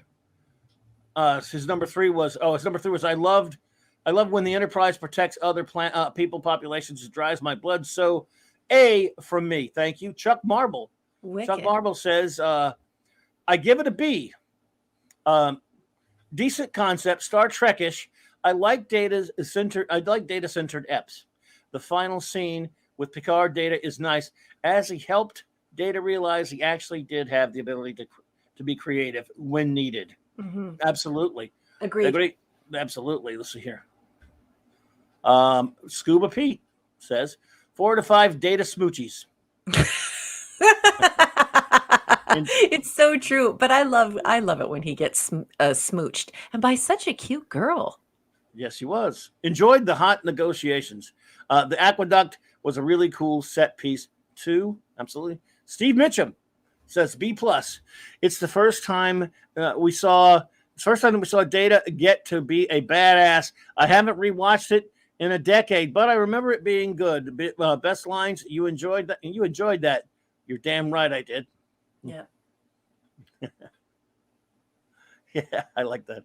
Narada Maxamandabear says, I'll give it a B. This is a decent episode. I can't complain too much. Maybe A plus just for Data. Okay, now I'm gonna give you okay, we got 3 from Jill. I will, if you want, I can send those to you if you want to read them. No, you go ahead and read them. I just want to interrupt you for 1 second, please, Captain. Yes. Okay, I'm not seeing Rod anything. Thunderheart has walked through the door. Rod, I have missed you so much. How are you, Alberta? I am sending you millions of kisses in the air. Good to see you. Thank you so much for that super sticker. And you're the best. Good to see you. Rod, thank you so much, my friend. Appreciate you. When I'm reading these, I'm having to look at my Twitter thing, so I'm not seeing the things going on. That's okay. I got it over here. You handle that, and I'll watch the chat. I promise I won't let anything slip by. There you go. Our wonderful friend Jill says, and I'm sorry, I'm not as good at reading yours as Raquel is, Jill, but here we go. A minus. This episode has Data. Has to expand its abilities to communicate the human condition and react to irrational arguments with the help of Audrey. Adri? I'll say Adri, who is in love with him. That was funny. Let's see here. The Shelley Act remind me of the Vogons from the Vogons. They do remind me of the Vogons. There you go. A Vogon constructor fleet. Vogon poetry is, of course, the third worst in the entire universe. Let's see here. And I'm glad they should have read Picard some of their poetry from Hitchhikers in their lack of empathy and strict bureaucratic adherence. So I'm thankful they didn't reveal that they had any poetry. Their design. Love you, Jill. And finally, Jill says, favorite quote, Geordi, Captain, we can do it. We can modify the transporters. Picard, excellent, Geordi. It'll take 15 years and a research team of 100. Glad that's not a problem. Yes, that was pretty good. It's a great line, isn't it, Jill? Yep, I love it. Phantom Outsider says, C. Data learns to improvise, but no follow-through. Data should have manhandled a few colonists to show them how outmatched they are. Grandpa kept the warranty because, of course, he did. Let's see here.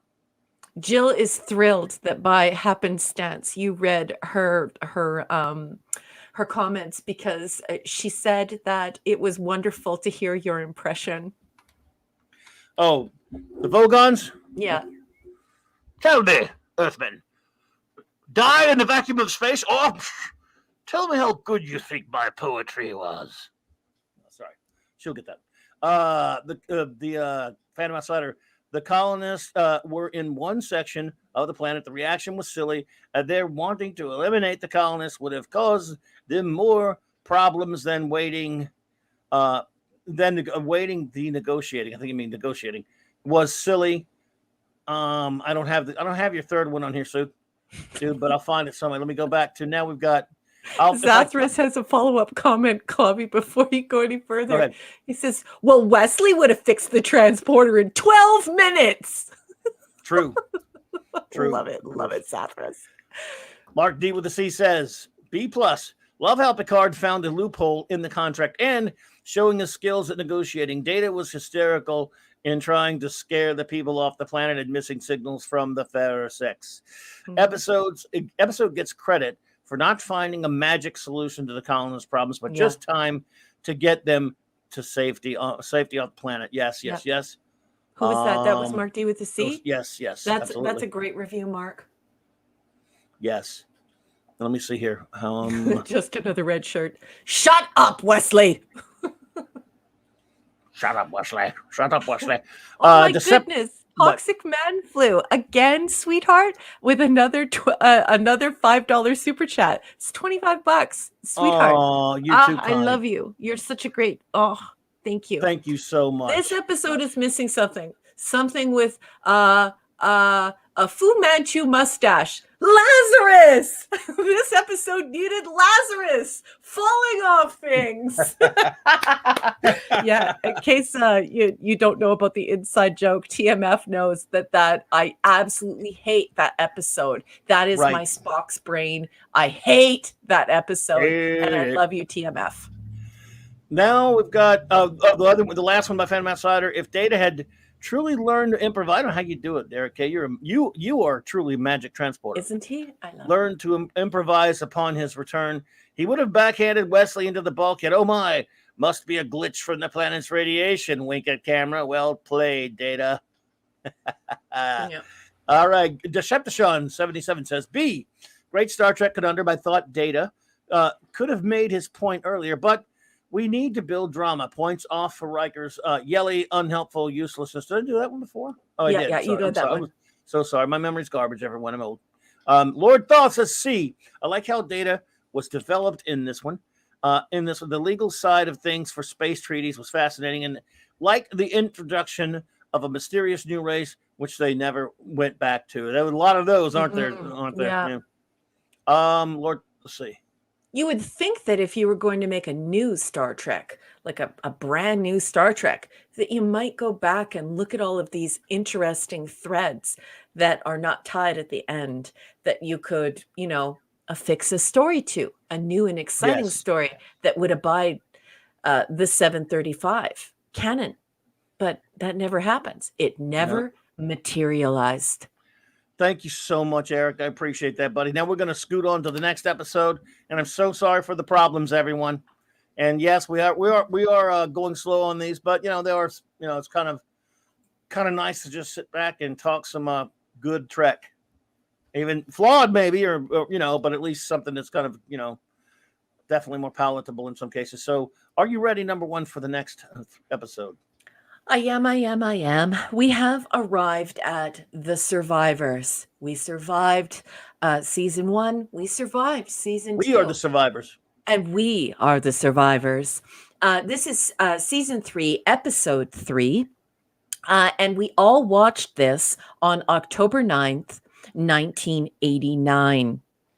And just to keep us copyright compliant, I will be reading an excerpt from Star Trek 365, The Next Generation, written by Paula M. Block. She gets a bit of help from her husband, Terry J. Erdman, and the blessing of Ronald D. Moore. We are on tile or block number 121. The crew discovers that all but 2 of the 11,000 inhabitants of Delta Rana 4 have been destroyed by a warlike race known as the Husnuk.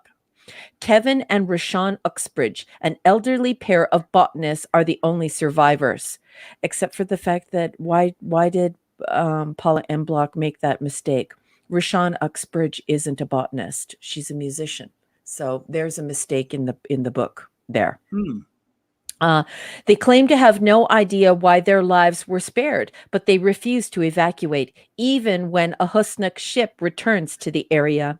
The heavily armed vessel fires on the Enterprise, damaging its weapon systems, and later obliterates the Uxbridges' home.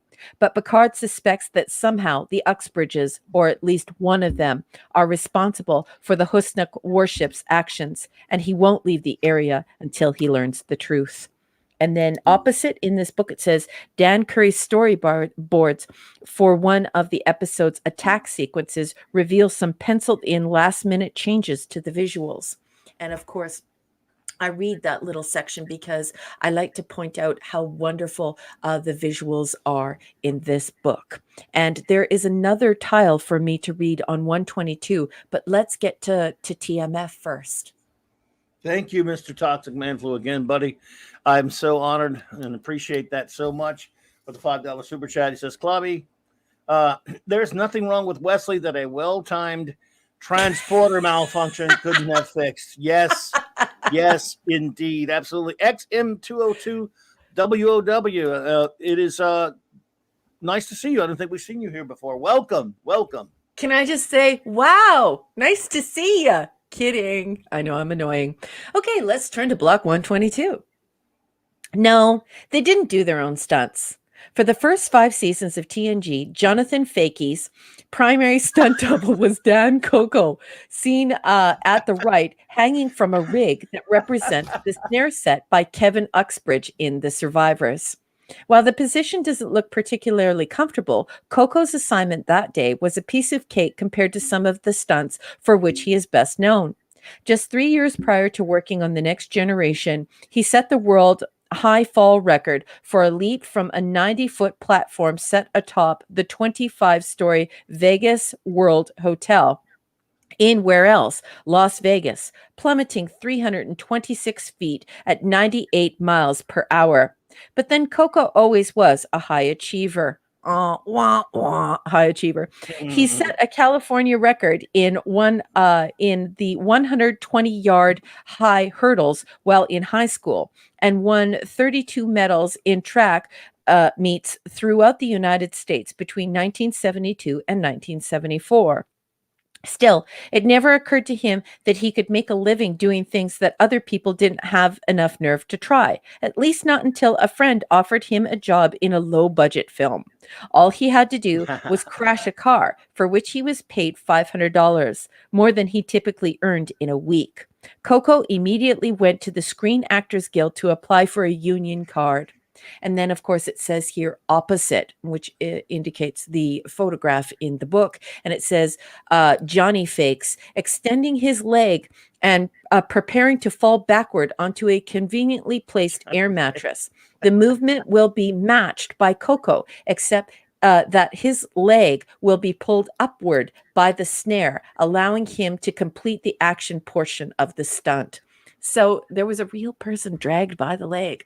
I don't know how those stunt people do it. That's just terrifying. And that is all the block text has to say about the survivors. What did you think Yeah. of the coverage, Clobby? What did you think of the episode? And chat, feel free to chime in on what you thought of the coverage, but don't give your rating for the episode yet. Yeah, I always thought that that's one of the silliest things that to put on an episode. That the trap that you see in all those old Gilligan's Island episodes or whatever. Somebody gets lifted up by their leg into the air. Those Yeah. really we're doing that here.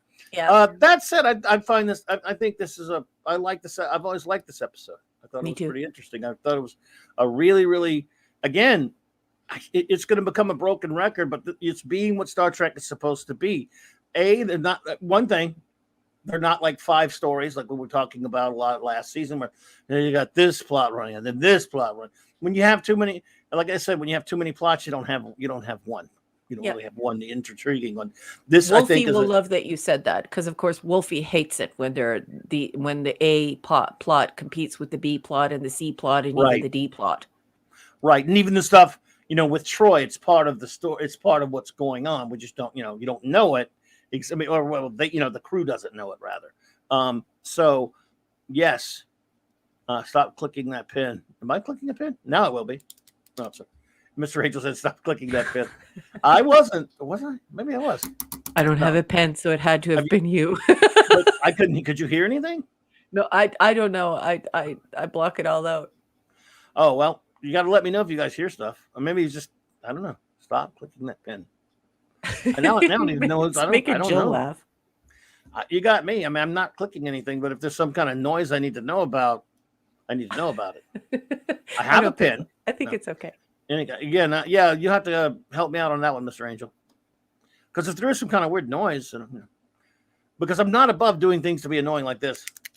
You hear that? Anyway, I am very childish that way. Anyway, but no, I was just concerned because people have said sometimes there are reverb noises here. I really liked this episode a lot. Thought it was an interesting concept, and again, I remember really being impressed with it. Oh, thank you, Six. I appreciate it. Way back when I first saw this one. Yeah.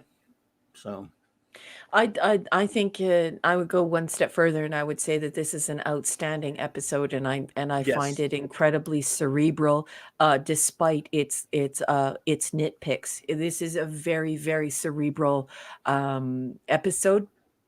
and it has a lot of weighty subject matter, Yes, and I find it thoroughly enjoyable. So I in my really like it. notes, I just put Troy in her teal uniform or outfit. Goodbye camel toe, no more ninja boot.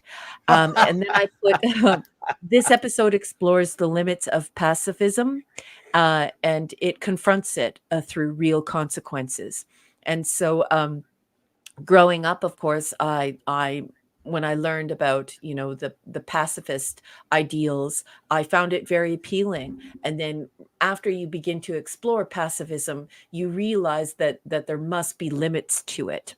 And of course, this episode courageously goes directly to those consequences, and then we look back at pacifism. So we're not presented with pacifism and then it's tested. What happens is it's very pragmatic. It shows the results of it, and then we turn around and look at what we decided in order to get here. And so I think it's very brave. And, I'm not going to tell you what to think, because I don't do that. I don't do that with my students either. I can help you of how to think Here we go critically. again. But oh, here we go again. Get him, guys. Get that Get him, guy and fellas. ban him. Please ban that jerk. So go ahead, continue. Go ahead. Don't worry about it. They'll get it. Thank you. Thanks for handling that, everyone. Whoever they'll see Um, it. They'll see it before we will. Yeah, yeah, Eric will get it. Bang, bang, bang. Thank you.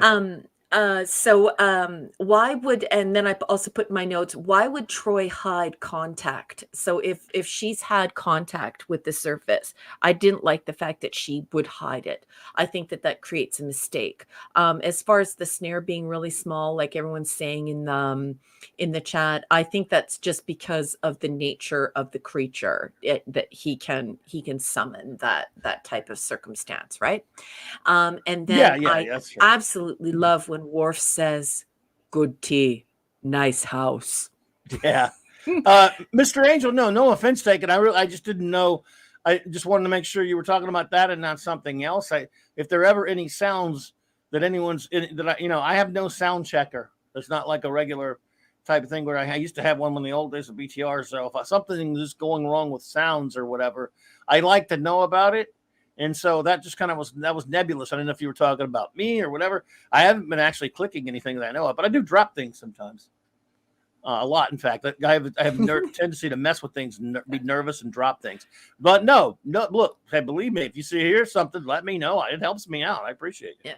Well, he's a chef. No, He probably has misophonia as well, where he can't handle listening to somebody smack while they're eating. If you smack while you eat, Mr. Angel may smack you for smacking. yeah. No, okay, yeah. Well, cool. Yeah. Let's see. What was it? JT Kirk said, "As the bar, we're gonna get a suggestive." No, no danger of that, JT Kirk. So continue. So that's all I have on the episode. Like I said, I don't like to tell people what to think. However, I like to point things out and how to think, and how to think critically, and provide those tools. So I do think that this is a brilliant episode Yeah. that endeavors to test the limits of pacifism. And like I said, I just reiterating my same point. I really love the fact that that the way the rhetoric works in this one, instead of presenting pacifism and then having it fail and then say, "Boo, pacifism is so bad." Instead, the rhetoric is presented in the opposite direction. So instead, we confront the consequences, the pragmatics, the pragmatism involved here, the results of what happened, and then, like I said, we're forced to turn around and look at the decisions that we made, and how pacifism isn't always the answer, because it can lead to more carnage, and in this case, a genocide. And so it is a very cerebral concept. I think it's presented beautifully, and it's a shame about the little threads that were left that should have been clipped off of this episode, because I think this had the potential to be one of the best episodes in Star Trek history, due to the subject matter and the way it tests the subject matter. It is Trek through and through. That's correct. Absolutely, absolutely. So, what is your rating of the Survivors? Number one. This is a B plus for me, boss man. Me too. Well, God, one of the same one again there. You are my Um, Star Trek soulmate. I've always really, really liked this episode. I think, nothing necessarily actually keeping it from an A for me. I mean, I just because sometimes even if you have issues with an episode, good, great things can outweigh it. But I was just kind of being a little bit on the conservative side and going with the B plus there. I could see anyone calling this one an A. I mean, I was very tempted to do it myself Mm-hmm. because it is just that end. The end. I think maybe because it takes a little while to uh, the trip necessary to get there to the part that really just blows you away at the end Mm-hmm. when Kevin is explaining what he is and all that stuff. A Dowd. Yep. Maybe that's why. Yep. Uh, but no, I could see anyone even giving it a higher rating than me. I go with B plus. I think that's solid. I think for this show, a B plus for this show, especially where we are now, or at least where we have been for the past 2 years, is Yep. quite up there. And so now, my friends in the chat, please give your rating, if you will. And I see one popped in there. Mm-hmm. We've got Mega Cropper says B. Raymond Feliciano says B. No Yep. comments. Did say B. Now our good buddy LT. Whoa, it jumped on me. LT, hang on, man. Good Lord, Get back watch. to LT. Yeah, there he is. I have to hold the chat up sometimes, or it'll jump. Okay, That's okay, honey. the great Lord Thought says, D, dislike this episode. Power corrupts and pacifists are wrong. I'm with you about pacifists, but look what happened to it. Look what happened, though. Speak softly and carry a big stick. You need to protect yourself. Do not, but not to the point of genocide. This episode is broken. Okay, I think LT. I think they were I think that's kind of what they were saying with the episode, at least is the way I interpreted it. But Yeah. they were kind of saying I think they were kind of saying what you were saying there, LT. But Mhm. I hear you, man. I'm trying to get to your second one there, LT. Hang on a second, brother. I don't see it yet. Let me go back up to you. Man, I jumped. This thing flies on me. Sorry about that. And LT follows up. Agreed that the potential in this episode is way up there, but think they didn't do a good job with it. So poor execution, you would say. Okay. Yep. Gotcha, brother. We know we always respect where you're coming from, bud. You know that. Rod is banging the pot with the wood spoon for that one, and he really likes LT's comments there. JT Kirk says A minus. Good tea. Good tea. Good tea. Nice house. Yeah. I agree, JT Kirk. Love it. Mwah, mwah. Zathras says A. An episode with a powerful entity like Q. John Anderson was excellent in everything he did and died a few years later. I wish we could hear him say crap, crap, crap, crap, crap, crap, crap, crap. Not as well as Raquel. Well, who does? I love that Zathras brought that up because I've read in several places that poor John Anderson, who of course plays Kevin Uxbridge in this episode, that his wife had died shortly before filming this, and so I've read in a few places that he found it difficult, of course, due to the nature of the material and these romantic moments and so on and so forth. To hear that he died shortly thereafter, that makes sense to me, Zathras, and I love that you've added that comment. Indeed. Kal-El says A minus. This was a great episode. The Dowd show what a being with immense power can really do. The self-imposed punishment from Kevin's actions was fitting and a satisfying conclusion to the episode. I suppose you could nitpick and say that if he can do that, can he reverse what he did? The Q does that, but who knows? I think that's where LT's coming from, right? Because you have to imagine LT is an RCMP officer here in Canada, obviously anonymously. He participates here, but he is an RCMP officer, and so he's a bit of a superhero in real life. And I think that's what gets him in the gut, is that if he had the power to prevent that type of crime on such a large scale, of course he would act on it. So I think that's why this episode leaves a bad taste in his mouth. And I totally agree, because it's like, how can you even spit the words pacifism out and engage it if you're coming from a place like an RCMP officer who puts his life out on the line every day and teaches students and talks to the public and is there to protect us from this type of evil. So I definitely get where he's coming from, and I definitely respect his grade. Absolutely. I am no pacifist myself. P.S. Badass Buddy says, "Hey, this was a great Star Trek episode, but it was a phenomenal Twilight Zone or Outer Limits Yeah. episode. I think episodes like this the most." Yeah. Great Yes, comment. I hear you there. Absolutely. What a great comment. Snortapooposh says, one of three. A. In the universe of Q, Borg, and Dominion, the Dowd, in the person of Kevin Uxbridge, are among the most thought-provoking species ever to appear in Star Trek. Agreed. Let me find Raise that snoot. You're number getting 2. some chin scritchies. Is he guilty of genocide on an unfathomable level, or merely a lonely, heartbroken entity who, in a moment of profound loss and grief, let's see here, was able to do with a mere thought what many of us might have done in his place? That's what I really. That's one of the things I really love about this. Concept here. That is the challenging part of it, isn't it, Captain? Yeah, but that really is. That's what I really like. That's what Star Trek does. It challenges you. It challenges you with questions that can only be asked in the context of that kind of fiction. That's right. This episode is a mystery that keeps building until it reaches a shattering and unexpected conclusion. I am absolutely, totally with you. That's why I really like this episode that much. I really like it because of that, among other reasons. Agreed. I really do. Eric K says B-. I liked Kevin and Rana.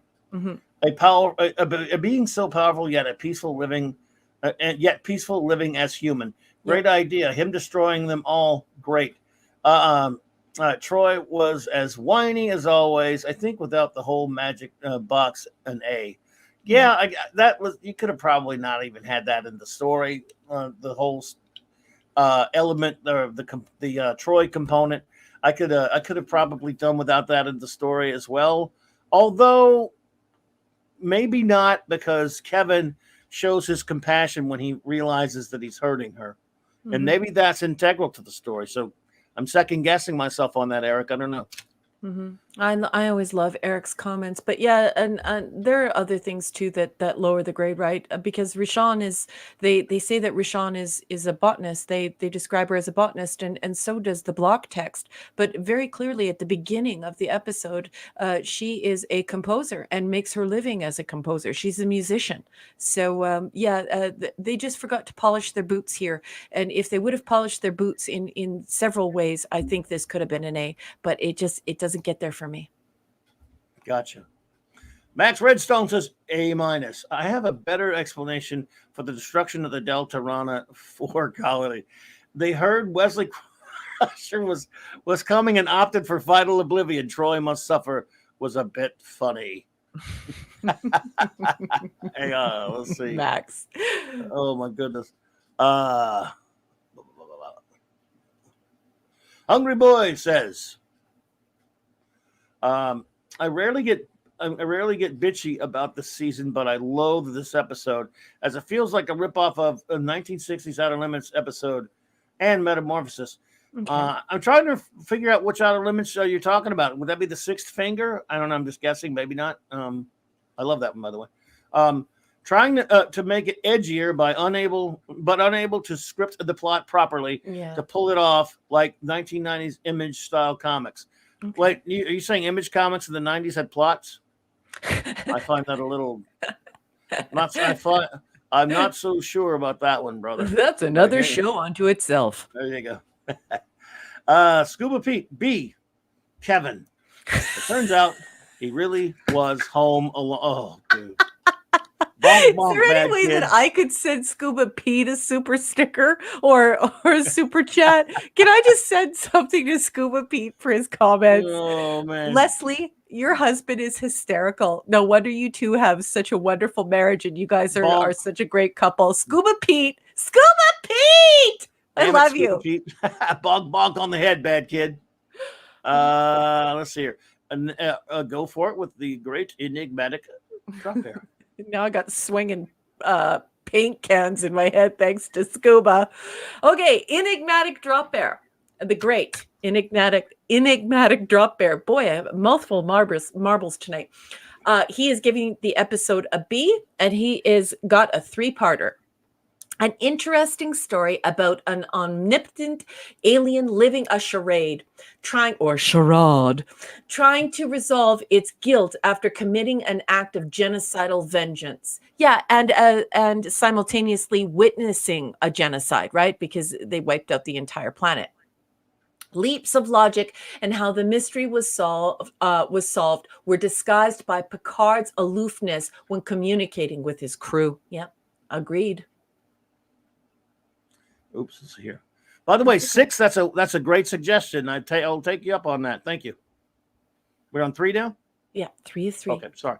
Go ahead. Thank And you, 3 6. is 3. One wonders whether the alien's self-imposed isolation will ultimately result in an outcome similar to that of the black sludge in Skin of Evil, or the omnipotent being in The Last Outpost. Wow. You have a mind that is a marvel. You should be in a writer's room, and I just absolutely love your comments. And I hope you are writing stories because, yeah, I love your comments, and I love where your mind goes, and I love how you can riff off this stuff. You need to write some of this stuff down in a enigmatic drop bear and write some stories of your own, because you've definitely got all the ingredients there. Well, he might. He's enigmatic, so we'll never know. Yeah. The great Catman. Hey, Catman, Clubby. I give this one A-. I enjoyed it very much. Mhm. A second favorite of the season, and I agree with Briggs. Indeedishness. Thank you. Catman do. Thank you, Dee. Steve Mitchum says A-. This was one of the first episodes where I thought this show was finally getting good. And as Mark D with a C pointed out for the previous episode, they didn't fix it by convenience tech. Yeah, Good exactly. point. Good point. Chuck Marble says 5 bars of gold press latinum. Great Trek story. Liked that the mystery ship looked CGI. Helped sell me on it being a projection of some kind. Also had several of my favorite Trek quotes. There you go. Worf's quotes were classic. Kevin didn't fool you, huh? Worf, I admire Gaul. Yeah, that's a great one. And Picard, I am not certain if he should be praised or condemned. Only that he should be left alone. Oh yeah.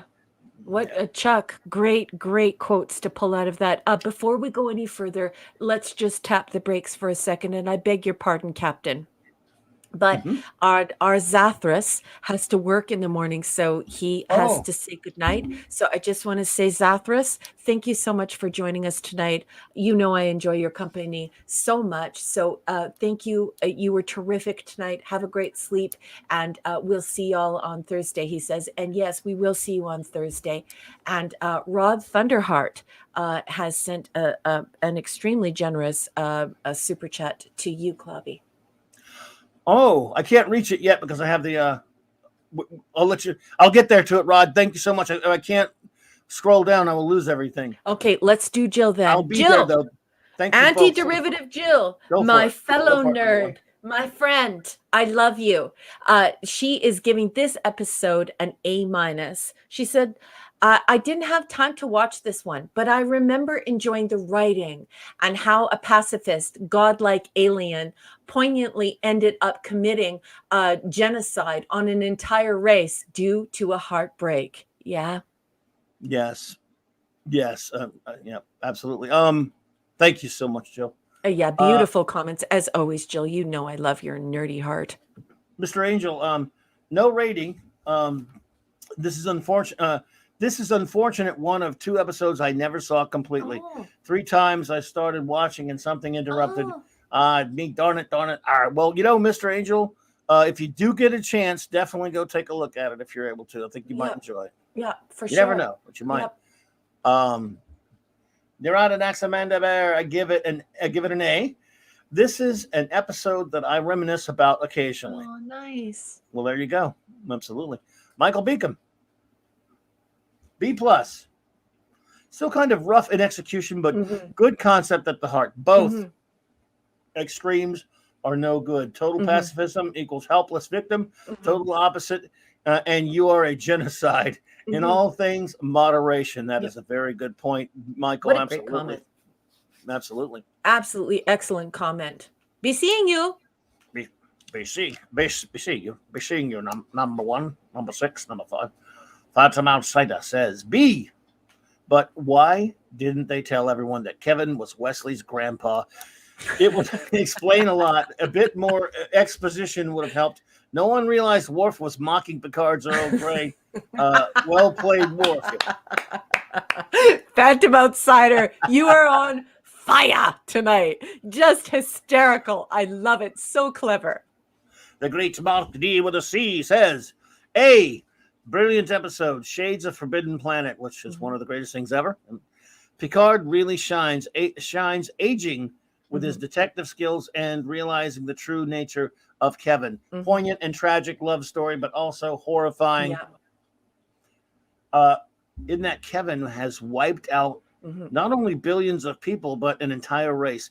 If Kevin had used force to protect, I think he meant to protect the planet. Initially, Coil, this had been could have this been avoided? He's probably spell checking on his phone. No, that's spell check. This all it usually gets turned to toil. So this all could have been avoided is what he typed. Right. Absolutely. Picard knows no punishment can fit the crime. That's absolutely. Right. Excellent work. And Wolfie says, rating B. Interesting that they wait till the very end to reveal to you that Kevin is Q-like. Side note, I confuse this episode quite often with the crystalline entity, likely because the destruction of the planet is similar. It does. Yeah, it does. Great comment, Wolfie. Let's see if we have any more.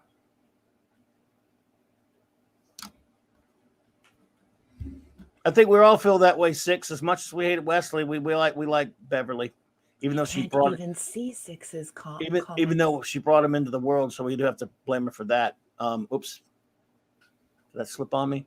Oh, no. Okay. All right. Let's see here. We have Alora Caro Sudden says, A, reminds us there is no witness so terrible and no accuser so powerful as conscience, which dwells within us. Sophocles, this episode is Star Trek at its best. I can certainly see that. Toxic Man Flu says, B, this episode lets us know once again that humans are not even close to the most powerful species. species. I love you. For you, RMB. Hail RMB. In the galaxy. Wesley's suckage is far surpassed by Troy. Love you, TMF. Mwah, mwah, mwah. I love you. I love you. I love you. You're brilliant, and this is a great comment. Thank you, TMF. Let's see here. Now, I think we may have, let's make sure. Oh, addendum for Mark D with the C. Okay. Thank God the song isn't It's a Small World. Oh, no. Imagine how much worse it would have been. Oh, good Lord. Oh. Catman says, Club, I give it an A- and love this episode. Thought they did an amazing with it. Did you already review it? No, okay. I agree, Dee Dee. Absolutely. Rod Thunderheart, you should have. Thank you so much. He says, I mentioned this to Robert Meyer Burnett. The MCU, while enjoyable, are just popcorn movies. They don't allow you to draw your own conclusions. They don't challenge you to think and slap you upside the head with exposition. Absolutely, Rob Thunderheart. Thank you so much for that, my friend. You're love too you, kind. Rod, my fellow Albertan. Alberta! Hey, Vigilante Williamson, it was good to have you here, partner. Been lurking, gotta go. Ether the Fresh Prince. Makes me want to go back into TNG. Great show, Club. And thank you so much. Hey, And that's so care. nice of you to say. It Yeah. was very nice to have you tonight, and I hope we'll see you again. Yeah, VW, and well, it may have already left, but it started the season 3 there. You can't go wrong. Yep. Yeah. Thank you, Eric K, for the $5 super chat, brother. I wonder if they could have used the transporter to bring back the planet. Oh my word! So cheeky. I love it. Love it. Love it. Love it. Love you, Eric. Good one, brother. You're the man. Okay, I think we got them all. I think we're ready to move on to our final episode of the evening. Hello there, Nerdporeal Lifeform. Welcome. It's good to see you, my friend. Nerdporeal Lifeform. I can't see you because the StreamYard is acting insane. Who was it who called it ScreamYards? It's ScreamYards tonight. So great to see you. Or not see you, but hear that you're here. Yes. Thanks for popping in. Good to see you. Always a pleasure. All right, now I think I'm going to go catch us up. You know, Raymond, did we get one from? Yeah, Raymond did it at the beginning. I don't know if we got one from but there's another one from Alaric. Let's see here. Part 2, explaining my comment and ranting. I saw it as the godlike alien being's own consciousness created his own sentence, punishment, and imprisonment. Yes, thank you. I appreciate that so much. Hey, Canadian Spider-Man. All the Canadians are here tonight. Good evening. We got a bunch of Steves. You know what that means? We do. So you know what that means? The Canadian tradition. These are the Steves I know, I know. These are the Steves I know. These are the Steves I know, I know. These are the Steves I know. Indeedishness. Hey, Sherry's back. Or at least now I can see her. Hello, Sherry. Let's see, I'm trying to get to the end of it now. I think we got everybody's. I hope if we didn't get everyone's review, we're about to move on. You can double it up with your next one if you say, hey, you missed me, but do it when we do our ratings of the next one. Well, hello there, Sherry. It's good to see you. Thank you for stopping by. We appreciate seeing all of you there. Oh, Michael Beacom says, oops. This is a great comment, Michael. In space, no one can hear you stream.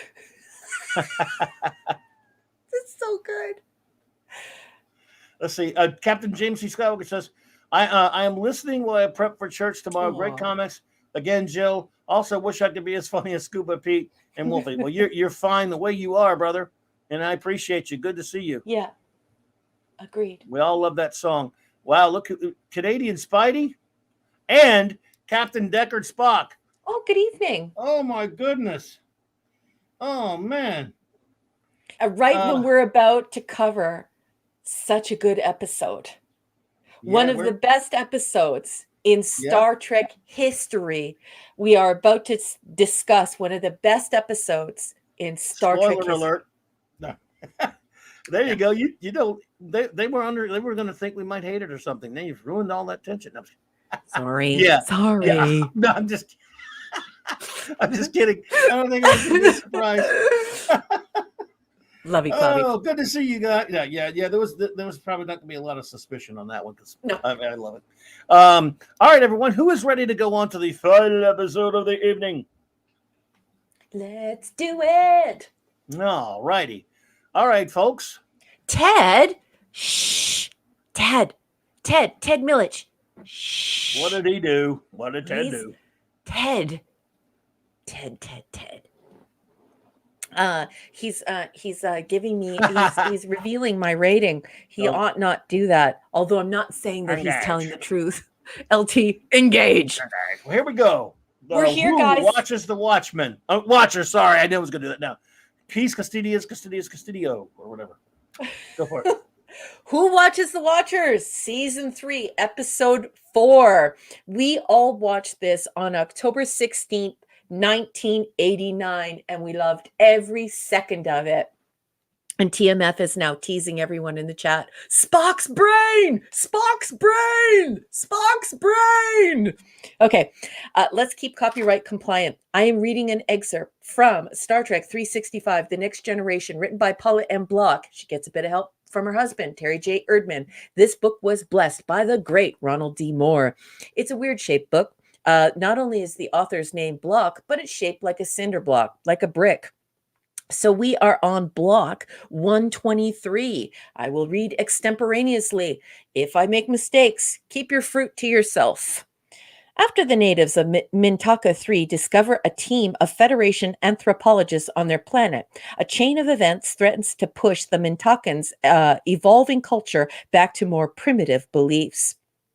As the Enterprise crew attempts to retrieve the anthropologists, a Mintakan named Liko is injured, and Dr. Crusher takes it upon herself to bring him to the ship for treatment. Crusher tries to erase his short-term memory, but the recovered Liko soon spreads tales of the gods he has encountered. At Liko's urging, the Mintakans capture Troy and consider sacrificing her in order to gain favor with the Picard, whom they believe is the overseer of the gods. Well, while we're throwing people into the volcano, where's Wesley? Anyways, going to keep on reading now. The script for Who Watches the Watchers said that the inhabitants of Mintaka 3 were proto-Vulcan humanoids at the Bronze Age level. This informed Michael Westmore that it was time to break out the traditional pointy ears, which, in most viewers' eyes, make Vulcans Vulcans. Beyond the ears, however, he improvised. Because the Mintakans were at a somewhat primitive stage in their evolution, the makeup designer opted for heavier eyebrows than those sported by traditional Vulcans. And he also gave them a slightly pronounced brow ridge, more of a tip of the hat to the Neanderthal man than the big browed look that he gave to the TNG era Romulans. Per the storyline, Riker and Troy visit the planet disguised as a pair of Mintakans. So Johnny Fakes and Marina, who talks too much on social media, Sirtis, received the same treatment as the episode's guest stars, right down to the yellowish skin tones and banged wigs. The location chosen for filming would have been familiar to Captain Kirk's traditional Vulcan first officer. Who Watches the Watchers was shot, yes, at Vasquez Rocks, home to the footage that has shown up in dozens of films and television shows, including 4 episodes of TOS, Arena, Shore Leave, The Alternative Factor, and Friday's Child. Oh, and then it talks about the submissions policy for Star Trek and how it looks. I'm skimming it here, and it's basically saying that they had to change the policy on how they could accept scripts because basically Hurley left them with nothing, that left them with no scripts. So they altered the submission process and sent out the notice to everyone that they had to have an agent in order to submit. Gotcha. But other than that, that is all the block text has to say about Who Watches the Watchers. What did you think of the coverage, Clobby? And what did you think of the episode? Interesting coverage as always. And this may be my number 1 or 2 episode of Next Gen. And I think I love this one unreservedly. I think this episode is nearly a masterpiece. You could probably nitpick a few things if you feel like it that I noticed when I was watching it again the other day, but that's just what they are, nitpicks. You can go, okay, maybe there were conveniences, like it just so happens when he needs to show the woman the mortality of humans. You get to see a woman die. You go, okay, but you know what? I don't care. I just thought of something like that. That doesn't matter. Things like that shouldn't matter to you in a piece of entertainment that is so. I mean, this is what Trek's all about. In a sense, it's about challenging you and making you go, wow, that's an amazing idea. And wow, that is one of the most fascinating concepts you'd ever see. In other words, the question of what looks like magic to one strata of on the evolutionary scale of life form would just be science to another one, and all that kind of stuff. I've never Arthur seen C. Clarke. Well, absolutely. I've never seen that explored better on Trek. I don't think maybe a couple times. They've done it a lot in Trek. It is a common Trek theme probably, but this is the epitome of that. This episode is what that's all about. Yep. It's just, when Picard tries to explain it to, I forget the character's name, unfortunately, the lady, on when they're in the Nuria? observation. Yeah, Nuria, there you go. When they're in the conference room looking down on the planet. And all right, Steve, take it easy, Oh, man. Steve Mitchum, everyone, if you're listening as a podcast, he says, I have to pick up Maddie early tomorrow, so I'm going to call it a night. F for this episode. I don't need for Star Trek to tell me that religion is dogma. Preachy and sucky. Good night, all. That's Okay, not what it was listen, doing, but okay. Go ahead. listen, Conan in Vegas.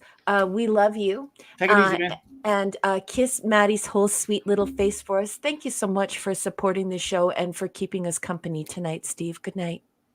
All right, buddy. Take it easy, man. That's not what it was doing. It wasn't going after religion. It was simply, it was simply saying that superstition does happen out of ignorance. And I never viewed this episode as an attack on anyone's or religion of any kind, even if whether you're religious or not.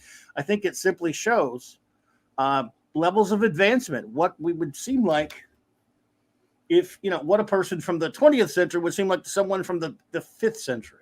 What a person from the 14th, 23rd century would feel, or the 24th in this case, seemed like someone on the level of basically, the 12th century or again, it's just they would seem godlike with the things that they can do, and then this episode explores that beautifully. Mm-hmm. Yeah, I mean, you can take it to the space of religion, and certainly many folks have. But I think it's also, I think that's a choice you make because you're reading that into the text. I think it's just as likely that and in the text, I mean the episode. Sorry, I'm an academic, so I talk funny sometimes, but you could read that into the text, and certainly that is one way to read this text. But at the same time, you can also look at it in an entirely different way. And when I think about, like our Gen X and Boomers, their grandparents, and how long lived they were, and how the span in the span of 100 years, how much their worlds changed.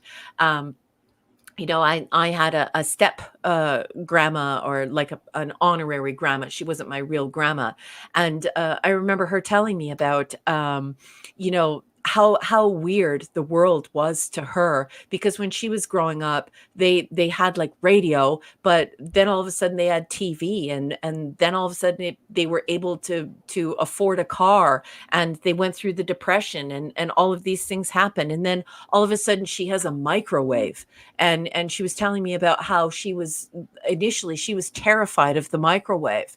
And so I think that it's also important to look at the socio-historical context of who watches the Watchers, insofar as we were really grappling with technology. And in that specific generation, there were people who were aged, who had seen so many remarkable, gobsmacking changes to society, even in our everyday lives. And I think it had a profound impact on them. Does that make sense? Sure, absolutely. That's a good piece of trivia there, Chuck Marble. I didn't realize that. The Mintaka tapestry given to Picard was seen in his quarters in many episodes. Nice. Yeah, Nice. it is. It's in his office. He keeps it. Yep. Notes? This was revisited in Insurrection. We see Insurrection was definitely inspired by this episode. And then, of course, because I don't read the block text first, I wrote Vasquez rocks with an exclamation point, because I'm a TOS chronic. And then I put bone to pick. The anthropologist, Dr. Barron, would be telling Picard what to do. The anthropologist would be the expert here, not a military man. Yes, Star Trek is a show that involves the military. Right. The argument over saving Palmer in sickbay. So yeah, I was just referring to the fact that when they're talking about saving Palmer, the anthropologist, Dr. Barron, would be in charge, not Picard. He wouldn't be, but the Prime Directive. The anthropologist was there to enforce that. So yes, he would have to give way to that. And then my other comment in my notes reads, costumes are gorgeous. The Mintakans are beautiful proto-Vulcans. What? And so just very, very, very beautiful. Mr. Angel got kicked. Sorry, it was. I don't know what happened. You said he got kicked. What? See that? He got Mr. kicked? Yeah, I don't know what's going on with StreamYards. I don't know. And what that would be YouTube. He's watching on YouTube, so I don't know, Mr. No one here would do that, sir. So I'm sorry it happened, but I don't know. Yeah. What am I saying? He is watching on YouTube. Yeah, It doesn't have so anything to do with StreamYard, but yeah. Anyway, continue. I'm sorry. I just wanted to say that I wouldn't apologize if it happened. I don't know what could have happened. No, that's all I have. My brain is now goo. And I'm that's sorry. pretty much all I have to say about who watches The Watchers. I just think that it's absolutely beautiful. And certainly I definitely respect Steve Mitchum's reading of it, because I do read that in the text myself as an agnostic. So Yeah. I No, see both look, sides. I can see that. I can see why I would say that. I just don't think it really. I really don't think it was going after religion that much. Although these people are certainly people who write these shows are very fond of religion. I think it just points out some of the things that can happen because of religion. But I think I just think the point they were trying to make is again why it would be a problem to contaminate a lesser civilization and lesser culture, showing them things they're not ready for yet. I just think that's basically what you're. I mean, sure. This was definitely like Arthur C. Clarke. This was his, his famous quote where, any exhibits of extreme technology feel like magic to lesser beings or less evolved civilizations. And so I definitely think that's what's happening here. And you can definitely read that into the text, as well as obviously agnosticism and atheism. So I see both sides and respect both sides entirely. Sure. Absolutely. Well, okay, your rating for who watches The Watchers? Well, Mr. Millich, would you like to put my rating up in the chat? No, I love bugging Ted. Ted read me right. Ted knows me well. Ted, I give this an A+. This is the best of Star Trek. This is the very best of Star Trek. This is marvelous to watch. I will watch it over and over and over again and love every single second of it, including when she fakes him out and he's certain that she understands the reality of the situation, and yet she insists for some type of dynamic interference and resurrection, a Lazarus, if you will, and he has to go about the business of explaining to her that people have died on her side, but people die on his side too, and nothing can be done. So marvelous, love it. A+. Mine is also an A+. I absolutely love this episode. I think it's one of the best of the series for the things. Some reviews popped in. I got to stop the chat. Anytime reviews stopped in before I give the go ahead, everyone, it really messes my chat up. Ratings, but that's all right. We'll live. I'm just saying. That's why we say wait, because anyway. Captain Deckard Spock, you're quoting Hawkeye from MASH, which I don't believe in atheism. He said that in my favorite episode. If Steve were here, he'd get that one. I also give it an A+. I absolutely love this episode for all the things we talked about and mentioned and everything. I just think this is pure on, what I want Star Trek to do, or what I really love. One of my favorite things is the whole concept, the fascinating concept of exploring what it would be like. Yeah. If someone from one time, if two times collapse, like someone from that's hundreds and hundreds of years more advanced than a primitive society goes back, that they would seem like gods. It's always been fascinating to me, and that's very Trek. So, all right. I had to stop the chat because enigmatic drop bear put one in there. And he didn't mean to. He apologized. No. He was like, I just heard the rating, and he said, I heard the rating and I jumped. Sorry, Claudia. That's okay. No, don't worry about that, enigmatic. You were enigmatically dropping it in there. So yes, and like Canadian Spider-Man said, it's really easy to get excited. It's no biggie. I just I reiterate that just so everyone will know. But it is not a problem. It's just that earlier we had a crazy thing that went on with the well, you remember the chat. Anyway, go for it. Number one, we have enigmatic drop bear getting in there first. Go ahead. Yeah, and Jill says not to worry about it, enigmatic drop bear. He dropped, and that's what drop She bears said the do, same thing. right?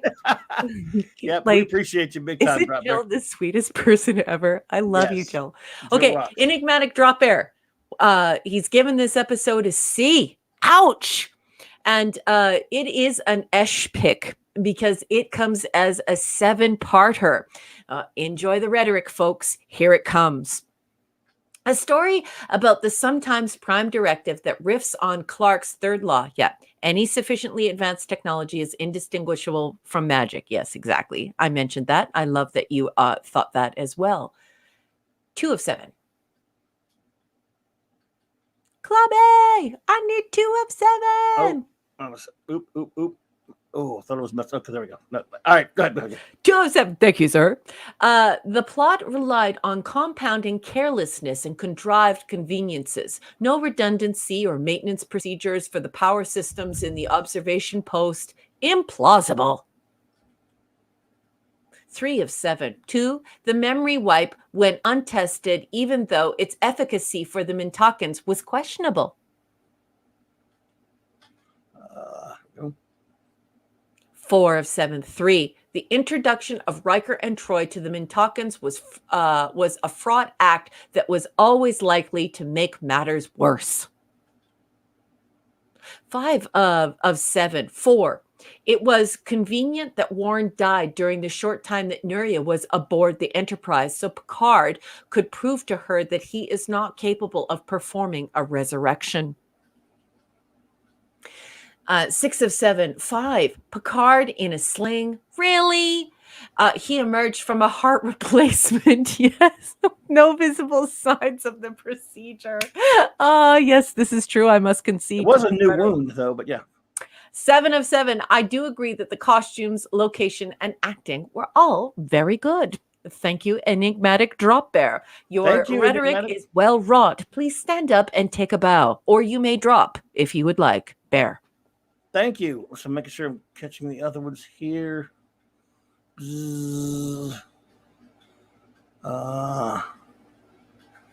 Okay. Mega Cropper says B plus, not letting Clobby influence my rating. Well, that's good. You should not. You should not let me influence your rating. I don't even let me influence my rating. Let's see here. Okay, getting there. Oh, Hungry Boy put. Sometimes I can't tell if a rating if a chat is a rating if the rating's at the end of the comment. So and Hungry Boy, but I barely caught yours. Scrabble words. This ep rules due to its challenges of ontology. Then using sophistry again itself to question the notion of epistemology, which is pure Roddenberry and good Doctor Who too. Yes, they have done things like this on Doctor Who. A plus. Thank you so much. Excellent. Yeah, I didn't see this. Enigmatic drop bear. Hey, are you kidding? Don't ever be sorry. Mm-hmm. Yeah, you don't have to be sorry. Yeah. All reviews are welcome here, and we don't judge anyone for what they rate. I think he just means it about going early or something probably too. So yeah. Oh no, yeah, about being the drop bear. Well, drop bear's got to do what a drop bear's got to do. We're just glad you're here. That's all that matters.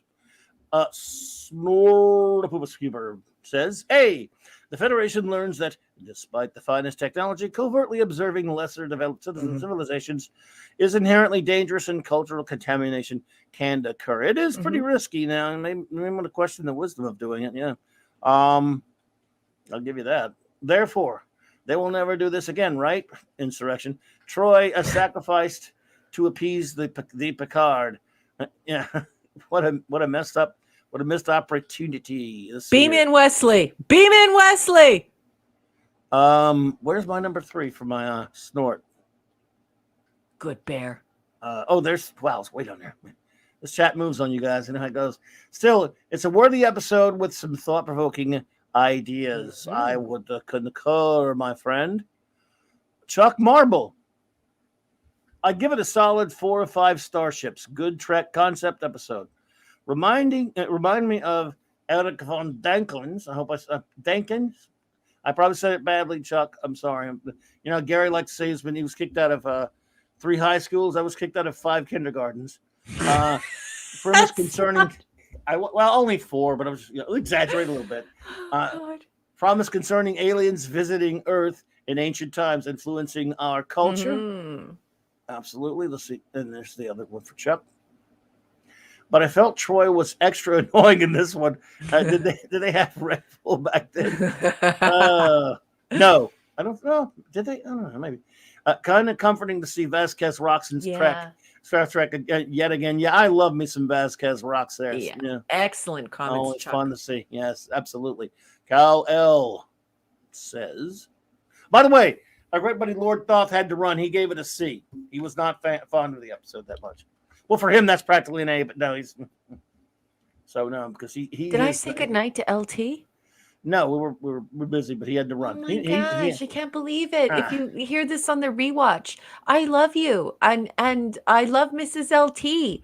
The LTs, you LTers. But I'm sorry I didn't get to say goodnight to you. He was his old self tonight, man. He was back to being, stingy, because there were a couple of weeks there he was kind of a little lenient, and I think, is that the LT?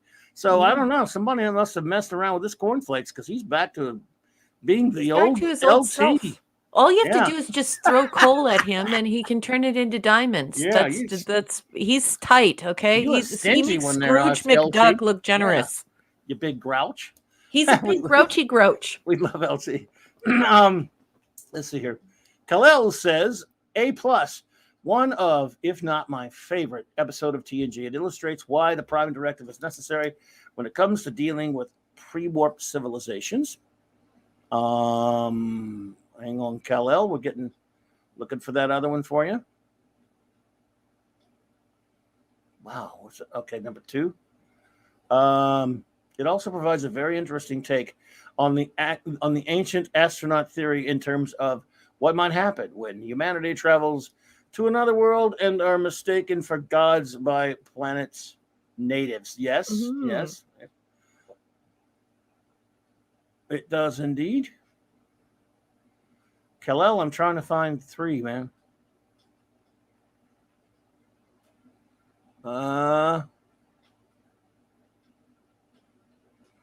Where's number 3 for Kal-El, everyone? I'm trying to find it. Oh, just walks through the door. Hello there. Good to see you. Let's see here. Rod, we're not going anywhere. You sit tight, Mr. Thunderheart. Sit tight, Alberta. We're not going anywhere. I can't find the other Kal-El. When I can find it, I will, my friend. I can't find number 3. I don't know what happened. Clark's 4th law, hairlock Wesley Crusher. The Wesley Crusher fan club lives here, and Max is the president, folks. Max. Oh, Max. I feel so bad. Well, Kal-El, I'll get you your number 3 when I can find it, my friend. Sometimes it's kind of tough to tell what, but I'm pretty sure I didn't miss it. But Brayman says, A, well done episode about the dilemmas that the good old Prime Directive cause. Brayman's not a Prime Directive kind of guy. No. I've noticed that about you, Raymond. The Catman says, I give this an A+.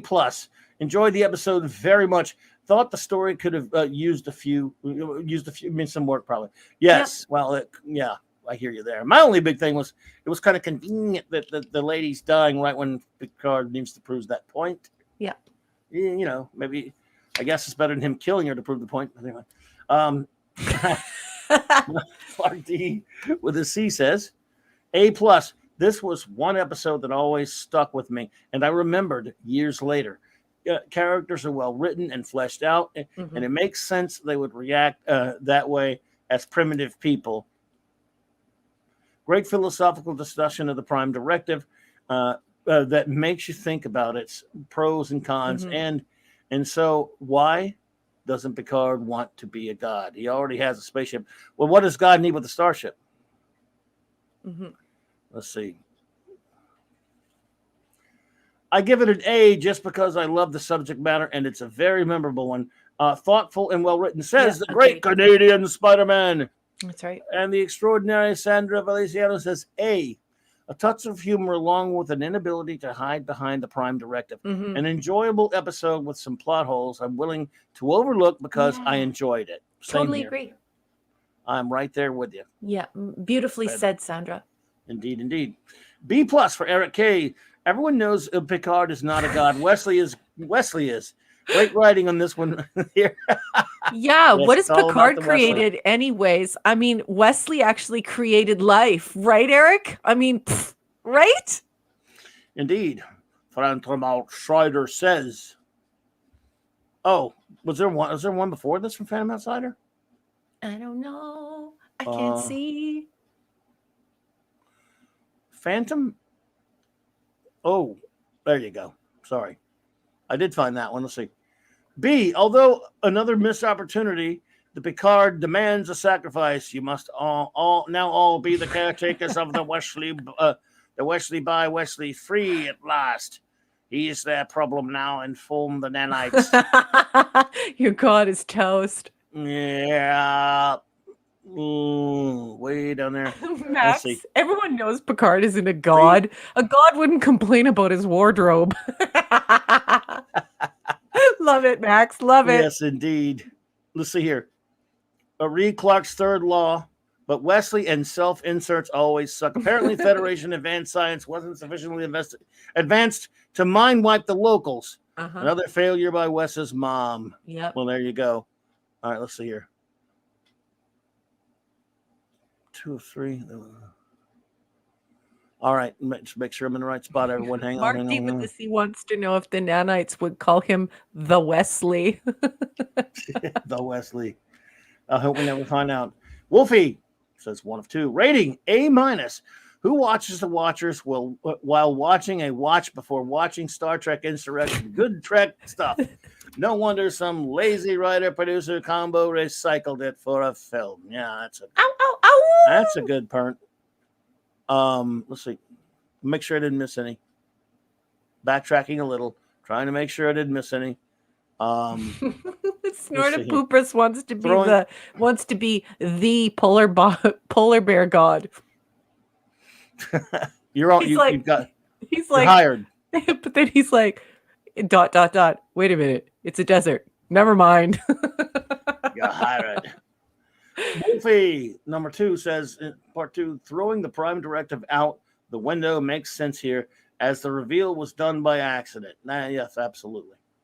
Scuba Pete A minus. Love this episode, but who doesn't put glass in the lab observation window? Am I the only one who thinks that it's a Kane Lazarus would have survived the fall? Oh boy.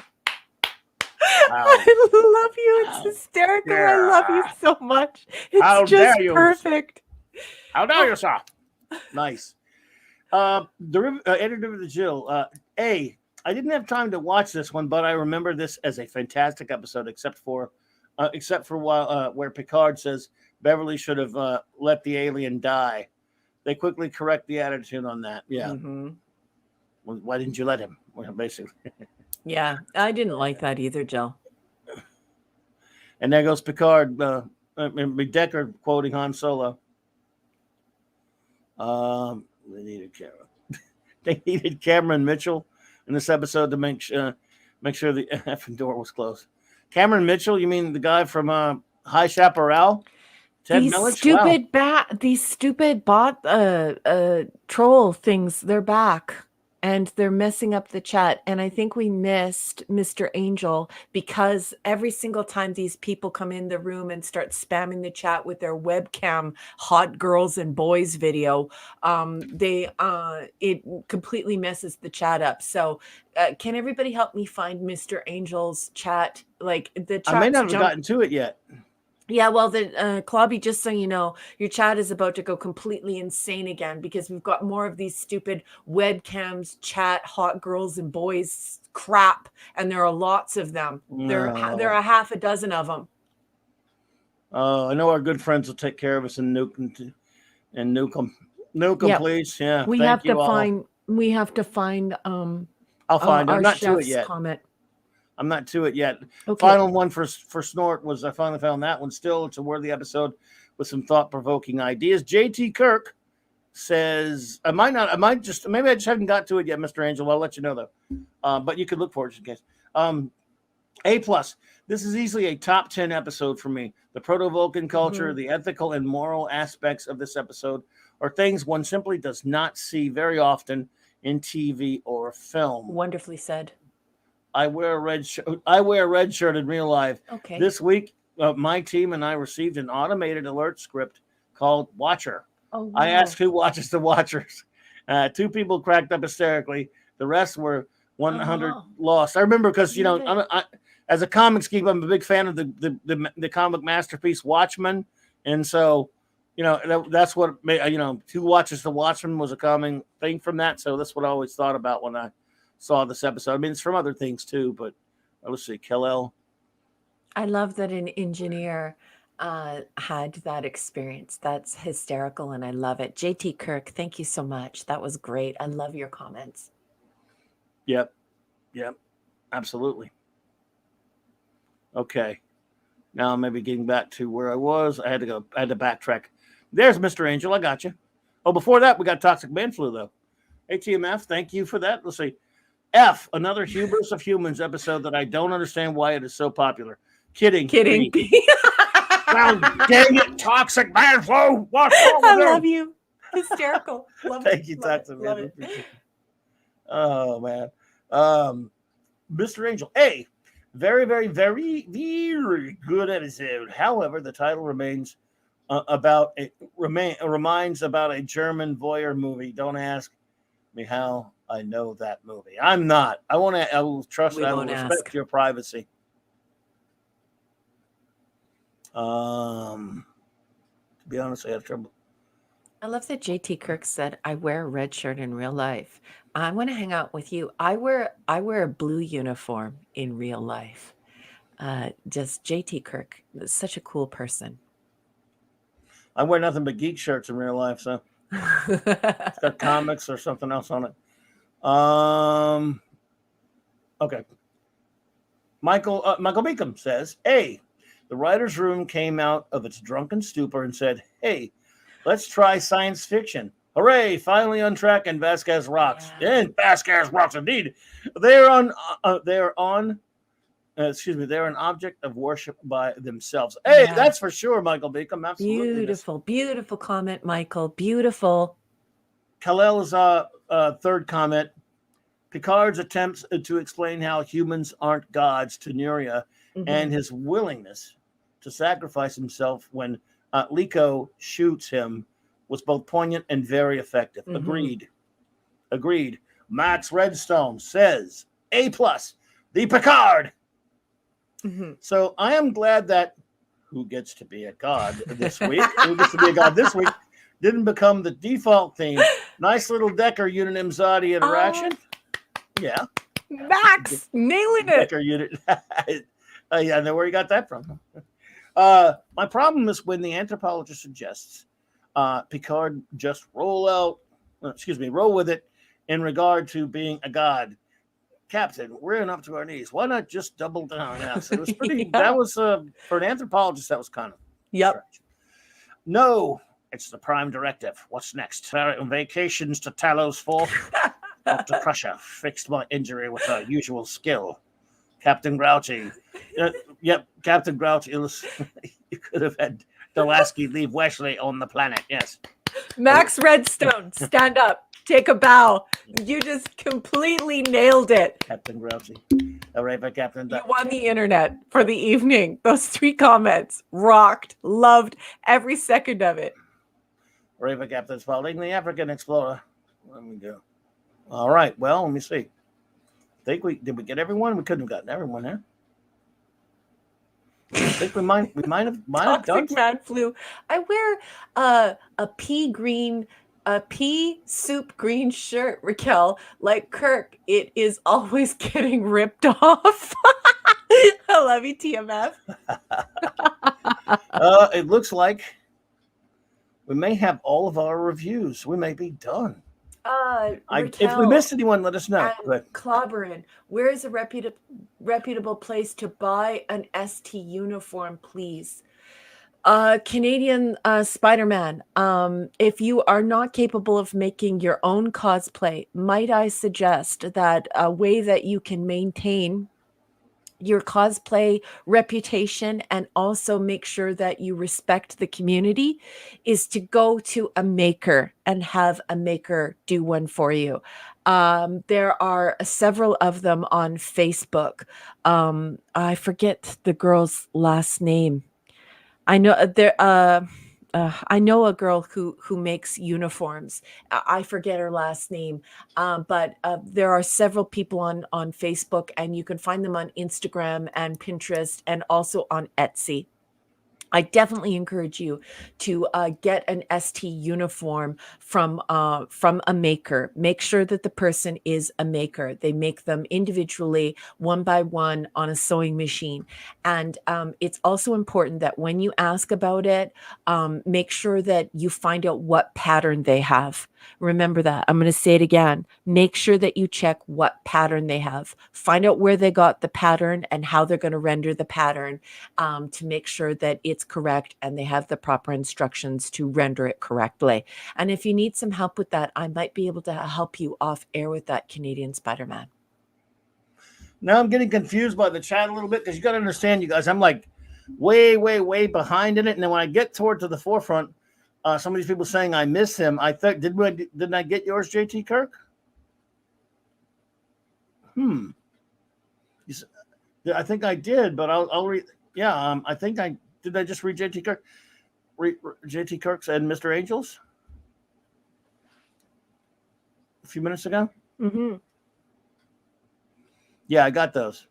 And I'm pretty sure I got them because I see them. I see them in the chat again as I scroll down. That's about like about 7-8 minutes ago. No, JT's saying you did, and I remember got his it. comment. Okay, His comment was I know, but great. yeah, the reason why I don't know for sure, I have a horrible old man's memory combined with the fact that I have to hold my chat to read everything, and Yeah. I'm like about 10 or 15, maybe sometimes 20 minutes behind you all. So I Yeah. just wanted to make sure. I'd already forgotten that I did it. I beg your pardon. I just want to jump in here. Hungry Boy says, yeah, regarding quote unquote makers, the key word is bespoke. Yeah, it's bespoke for sure. But the maker community prefers the maker name. You probably already know that, Hungry Boy. I just want to clarify for folks who aren't familiar with the cosplay community. They prefer maker because a lot of times they're not just seamstresses, so they'll engineer things like my husband, he made the ILEA probe neck piece for me, and so it lights up and it can be adhered to my skin. There are folks who will actually hand make the braids, and so because engineering and sometimes molds and jewelry and things like that have to be made, they prefer to be called makers. So I would definitely don't go to a regular seamstress. Make sure that you get a hold of a maker, a cosplay maker. Mark D with the C's running. Good. Thanks for being there, bro. Be careful out there. Let me know if you're streaming tomorrow night. If you're not, no biggie, but let us know if you are. Yeah. And the great Mark D with the C, everyone. Good night, okay, Mark. That does it for our reviews. I think we got them. Yep. We got all 4 of them in there, and that wasn't too bad a timing. I mean, it's about our usual, right? Yeah, no, we're right on time, and I just want to, especially given the fact that we're only delayed by 8 minutes, though our stream was attacked by some robot morons. I just want to thank everyone for the excellent comments tonight, and for being so patient with us, especially as Eric and the other wrenches went to work on those horrible trolls and managed to completely mess up our entire chat. Thank you for your patience. We do appreciate your comments, and that's why we make it such a huge part of our show. So thank you, everyone. Thank you, everyone, so much. We really appreciate you. And by the way, there's a link in my description below to Mark D with the C's channel. He has a great stream, and a lot of us join him on Sunday nights. And of course, he joins me on Thursday nights now and other nights when we hang out. So please, if you haven't already, go subscribe to his channel. And there's the list. Thank you for that, Jill. The ones for next week. Jill, Jill, I'm going to give you a wrench. I mean, you know, if just so you'll have one, since you're, you know, she's you're good at that sort of thing. It's got to get to it. But anyway, I tell you what, before I do a few show notes and get out of here, and before we do our goodbyes, I would like for my wonderful first officer to talk a little bit about her literary works, and then we'll get going, because it's been fantastic. You have all been just so much fun tonight. We apologize for the problems we had with that horrible trolling in the chat. There's nothing you can do about that. It happens on YouTube sometimes, and the other things. But you are all just fantastic. Yeah.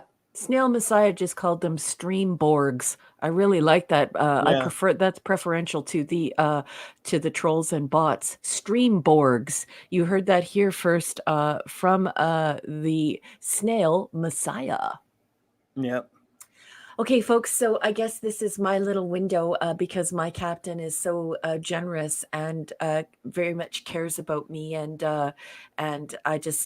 I don't know what to say. Thank you so much.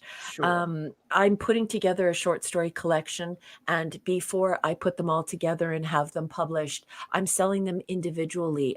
They're short stories and flash fiction. They're science fiction. That's all I'm currently writing is science fiction, and you can purchase them on Amazon. You can also get them on your Kindle device. They can be downloaded onto an Android or Apple device, and I think you can also get them through Goodreads. I'm thinking about also adding them to Apple. And they're under $1 a piece.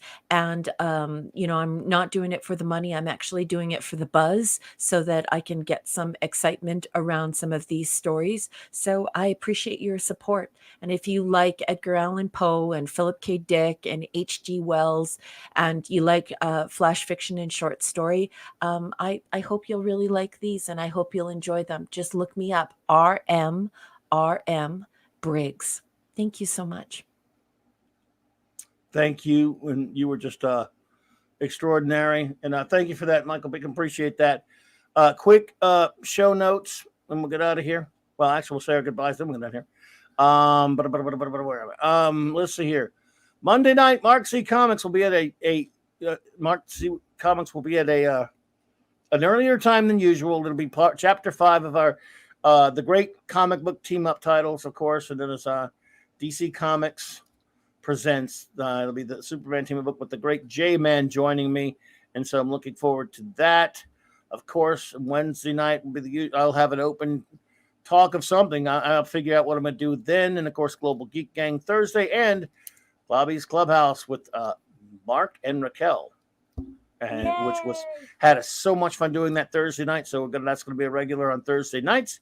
And yeah, and of course I've got the Clobby's Comics Corner Spinner Rack Time Machine videos out there now. So excellent. So excellent. Everyone loves them. Speaking of that, may I please interject?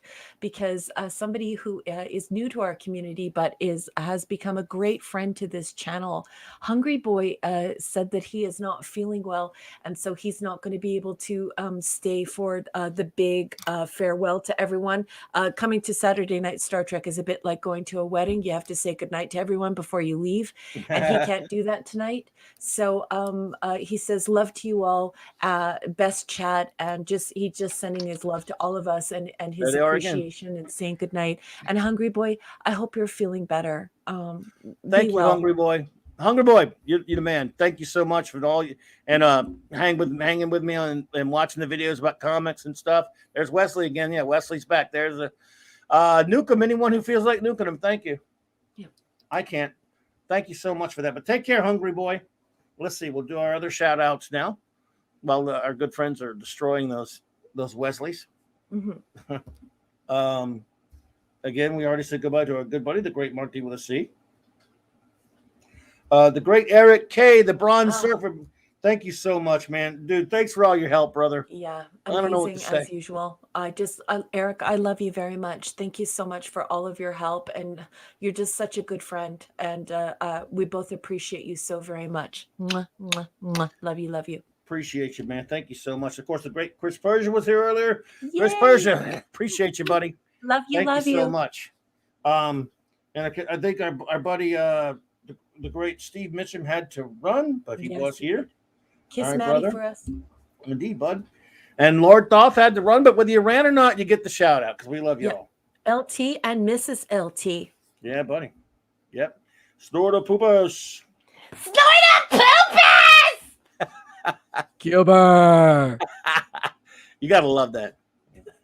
Phantom Outsider, my friend, thank you so much. You were great as always, buddy. Raymond and Sandra Feliciano, thank you so much. Yeah. Appreciate you. Thank you. Nirada Max Amanda Bear, thank you. We Yeah. appreciate you so much. The wonderful Janet from another planet. Always a pleasure to see you, Janet. Captain James T. Skywalker, if you're still listening there, buddy, thank you so much. It was great to have you. And I hope you feel better, Hungry Boy. Yeah. Please get well soon. Good night, Alberta. Yeah. Rod Thunderheart, thank you so much for your super chats and for just being amazing tonight. Thank you so much. Thank you so much, Rob. Really appreciate seeing. Always great to see you, and thank you for your kind super chats and everything. Appreciate you so much. Enigmatic Drop Bear, thank you. You have been fantastic. So as you all have, and we really appreciate you hanging out with us. And thank you so much. Some great comments. It's great having everyone here. Yeah. A good old buddy, Kal-El48. Appreciate you, sir. Yep. Thank you so much, my friend. Snail Messiah, thank you so much for being here, Snail. Yes. Streamborgs. Coined the phrase Streamborgs. There you go. The Streamborgs were under attack tonight. Eric's so sweet, and he's in my head. I swear, you're copying off my paper. He says he thinks about me so much, and he's such a good friend to me. He says, Raquel, you're gonna scare the puppies. Yeah, scare those puppies. Yeah, they can take it. They can take it. Love The it. great G.T. Kirk. You were wonderful tonight. Thank you so much. Yes, indeed, indeed. Zathras. Yes. Appreciate you, buddy. Great to have you here, man. As always, thank you so much. JPRPH1, John, JP, thank you for hanging with us tonight. We appreciate you so much. Michael Beacom, thank you so much for hanging out with us tonight. We really appreciate you. Yeah. Thank you Lovely so as much. always. Be seeing you. Be seeing you. 1903 TX, thank you. Yeah, thank you for coming. Good night. Alara Caro-san, always a pleasure. Thank you so much for being here. The great Scuba Pete. Scuba Pete!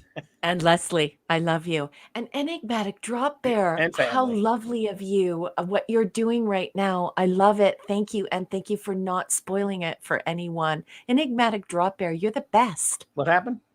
Oh, just the story. Thank you. yeah, the he just picked out something that he liked from one of my stories, put a quote up, but didn't spoil it. So that was just excellent. And I had to say thanks. Sorry.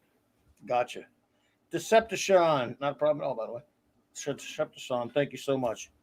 Mr. Tickle Trunk, thank you so much for popping in and lurking in the super chat. Thank you so much. I He's really appreciate lurking you. and he's sent the super chats, and I think it's just terrific. Thank Thank you Mr. so Tickle much. Trunk. We really appreciate that. Just Joe, Jobber Butter, man, buddy, it's always great to see you, buddy. And I thank you so much for the super chats and just always for your continued friendship over the years, my friend. I really appreciate you, buddy. For sure. The Catman, aka Diddy Myers, always a pleasure. Catman, do! Thank you so much for being here, Catman. Your Muslim uncle did pop in earlier, whether you're here or not. Big shout out, and I hope you, my good friend, and your wonderful mother are doing well. Yep. Terrell72, my friend, thank you so much for being here. Appreciate you. Good night. Chuck Marble, sir, thank you so much for being here tonight. We appreciate you. Thank you for Wonderful your contributions. comments. Nice to have you back, Chuck. As always, the great Wolfie762, thank you. Oh! Our wonderful dear friend and new wrench, anti-derivative Jill, we love you. Hey, nerd. Love you, nerd. Thank you so much. Your comments were outstanding tonight, as usual. It's so nice to have another nerd here, and I think it's great that you have a wrench. Mwah, mwah. Love you, Jill. Our great buddy Pat S. Brother. Appreciate Yeah. having you. Thanks for stopping in, bro. Good to see you, man. Yeah, some You're the really man. good comments tonight, Pat. As always, Pat's the man. Man.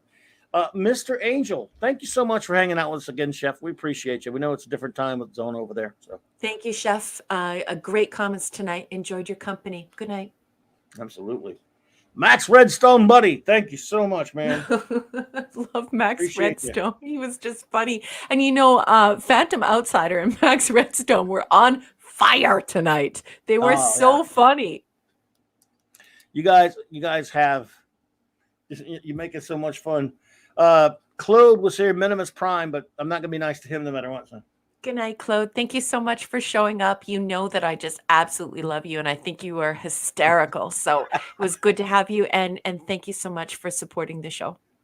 Mega Cropper, thank you for being here. We appreciate you. Thank you so much. Good night, Mega Cropper. Six was here earlier, and I've seen Six in other streams and stuff like that. So Six, if you're still, I don't know if you're still out there or not, but we really appreciate you and thank you for hanging by and saying in the nice comments. Have a wonderful rest of your weekend, Six. Yeah. Good night.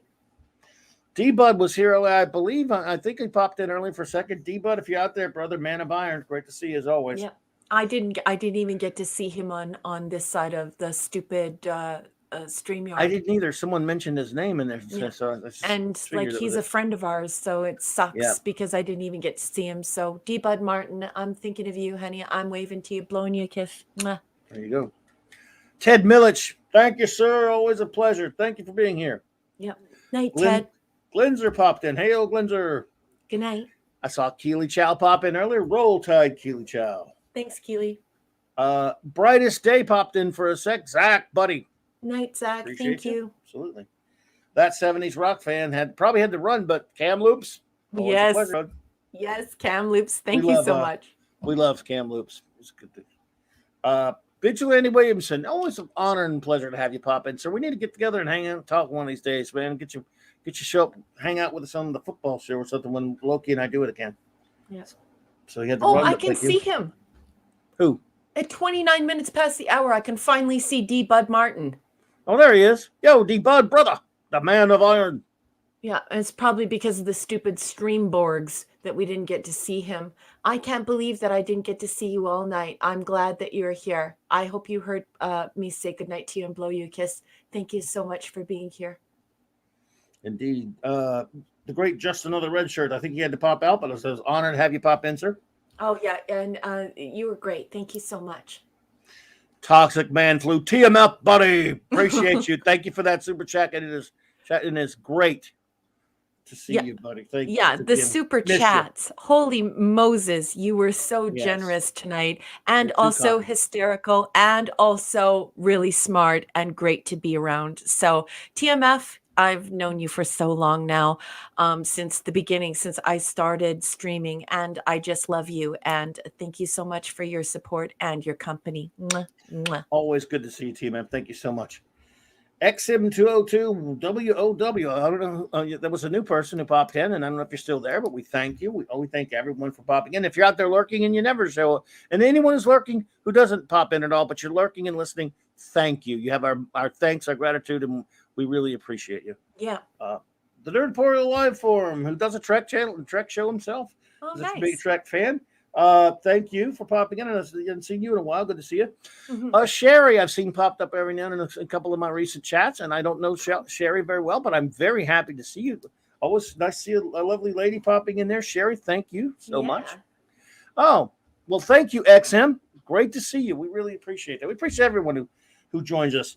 And, of course, one of our dearest pals, the great Canadian Spidey. Canadian Spidey, we love you, brother. Yeah, and if you need help with that cosplay, you let me know. I'll get you in contact with the cosplay community so you can get really like sexy pips. Because I think you said you wanted TNG, right? If you want TNG, I can reach out to my friends in the cosplay community and get you in touch with a really great seamstress who works with a maker, or just a maker who can just do the whole thing themselves. So let me know how you make out and keep me posted on that. And I think it's wonderful that you would put the time and attention in to do it the right way by going to the cosplay community instead of going to the store. I love you, Canadian Spider-Man. Thank you. You're the man, buddy. Captain Decker Spock, buddy. Cockney, always a pleasure, bro. I appreciate you popping in, and it's good to see you when you stop by for a visit. And I always like going to visit you at your cool channel and your great stream. And everyone, of course, has a link to your stream in my description below, always, and of course to many other fine YouTubers. And finally, popped in. We really appreciate that. Max Redstone, thank you again for the That's a quote from one of my books, or one of my stories, I mean. I love you, Max! I need a I'm No Sheep t-shirt. Whoa! Wow, I didn't know that. Well, there you go. Thank you, Max. I love you, Max. Thanks. You're the man, Max. Appreciate you so much. Thank you all so much. I think that of course does it again. We got all of our show notes, I believe, out of the way. I think the only other one I had was it also coming up in a couple of weeks on the comics show, Marching Comics, Daredevil. We'll be doing a few Daredevil shows this month. It's Halloween. I'm not a big Halloween guy or anything, but it's the devil Halloween. That'll have to work. My comics, that's about as close as I'll get to it. I don't know. We'll probably do something on some Halloween-based comics. Who knows? I'm not into the Halloween stuff, but I know most people are there. So thank you all so much for being here tonight. And those who've stuck it out to the end, you get to hear our wonderful intro, extra. I say outro because I just think that's what people expect. But I know I'm not supposed to, but I'm sorry. I just think people know. You're allowed. But I like it. I just like that. Anyway, made by, of course, my wonderful first officer. She has made this terrific intro, extra for the show, and I love it. And of course, a little shout out. We always give a tip of the hat to the great Mark D with the C for helping us put it over here. Have a wonderful rest of your weekend, my dear friends, and I hope to see you again out there on the streams next week for more episodes. Take care, and as always, we love you. Live long and prosper.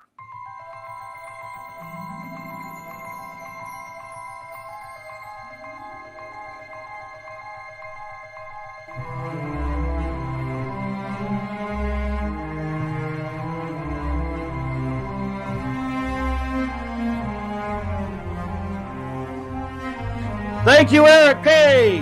Clobby thinks they should have populated the planet with Western clones to take over the galaxy.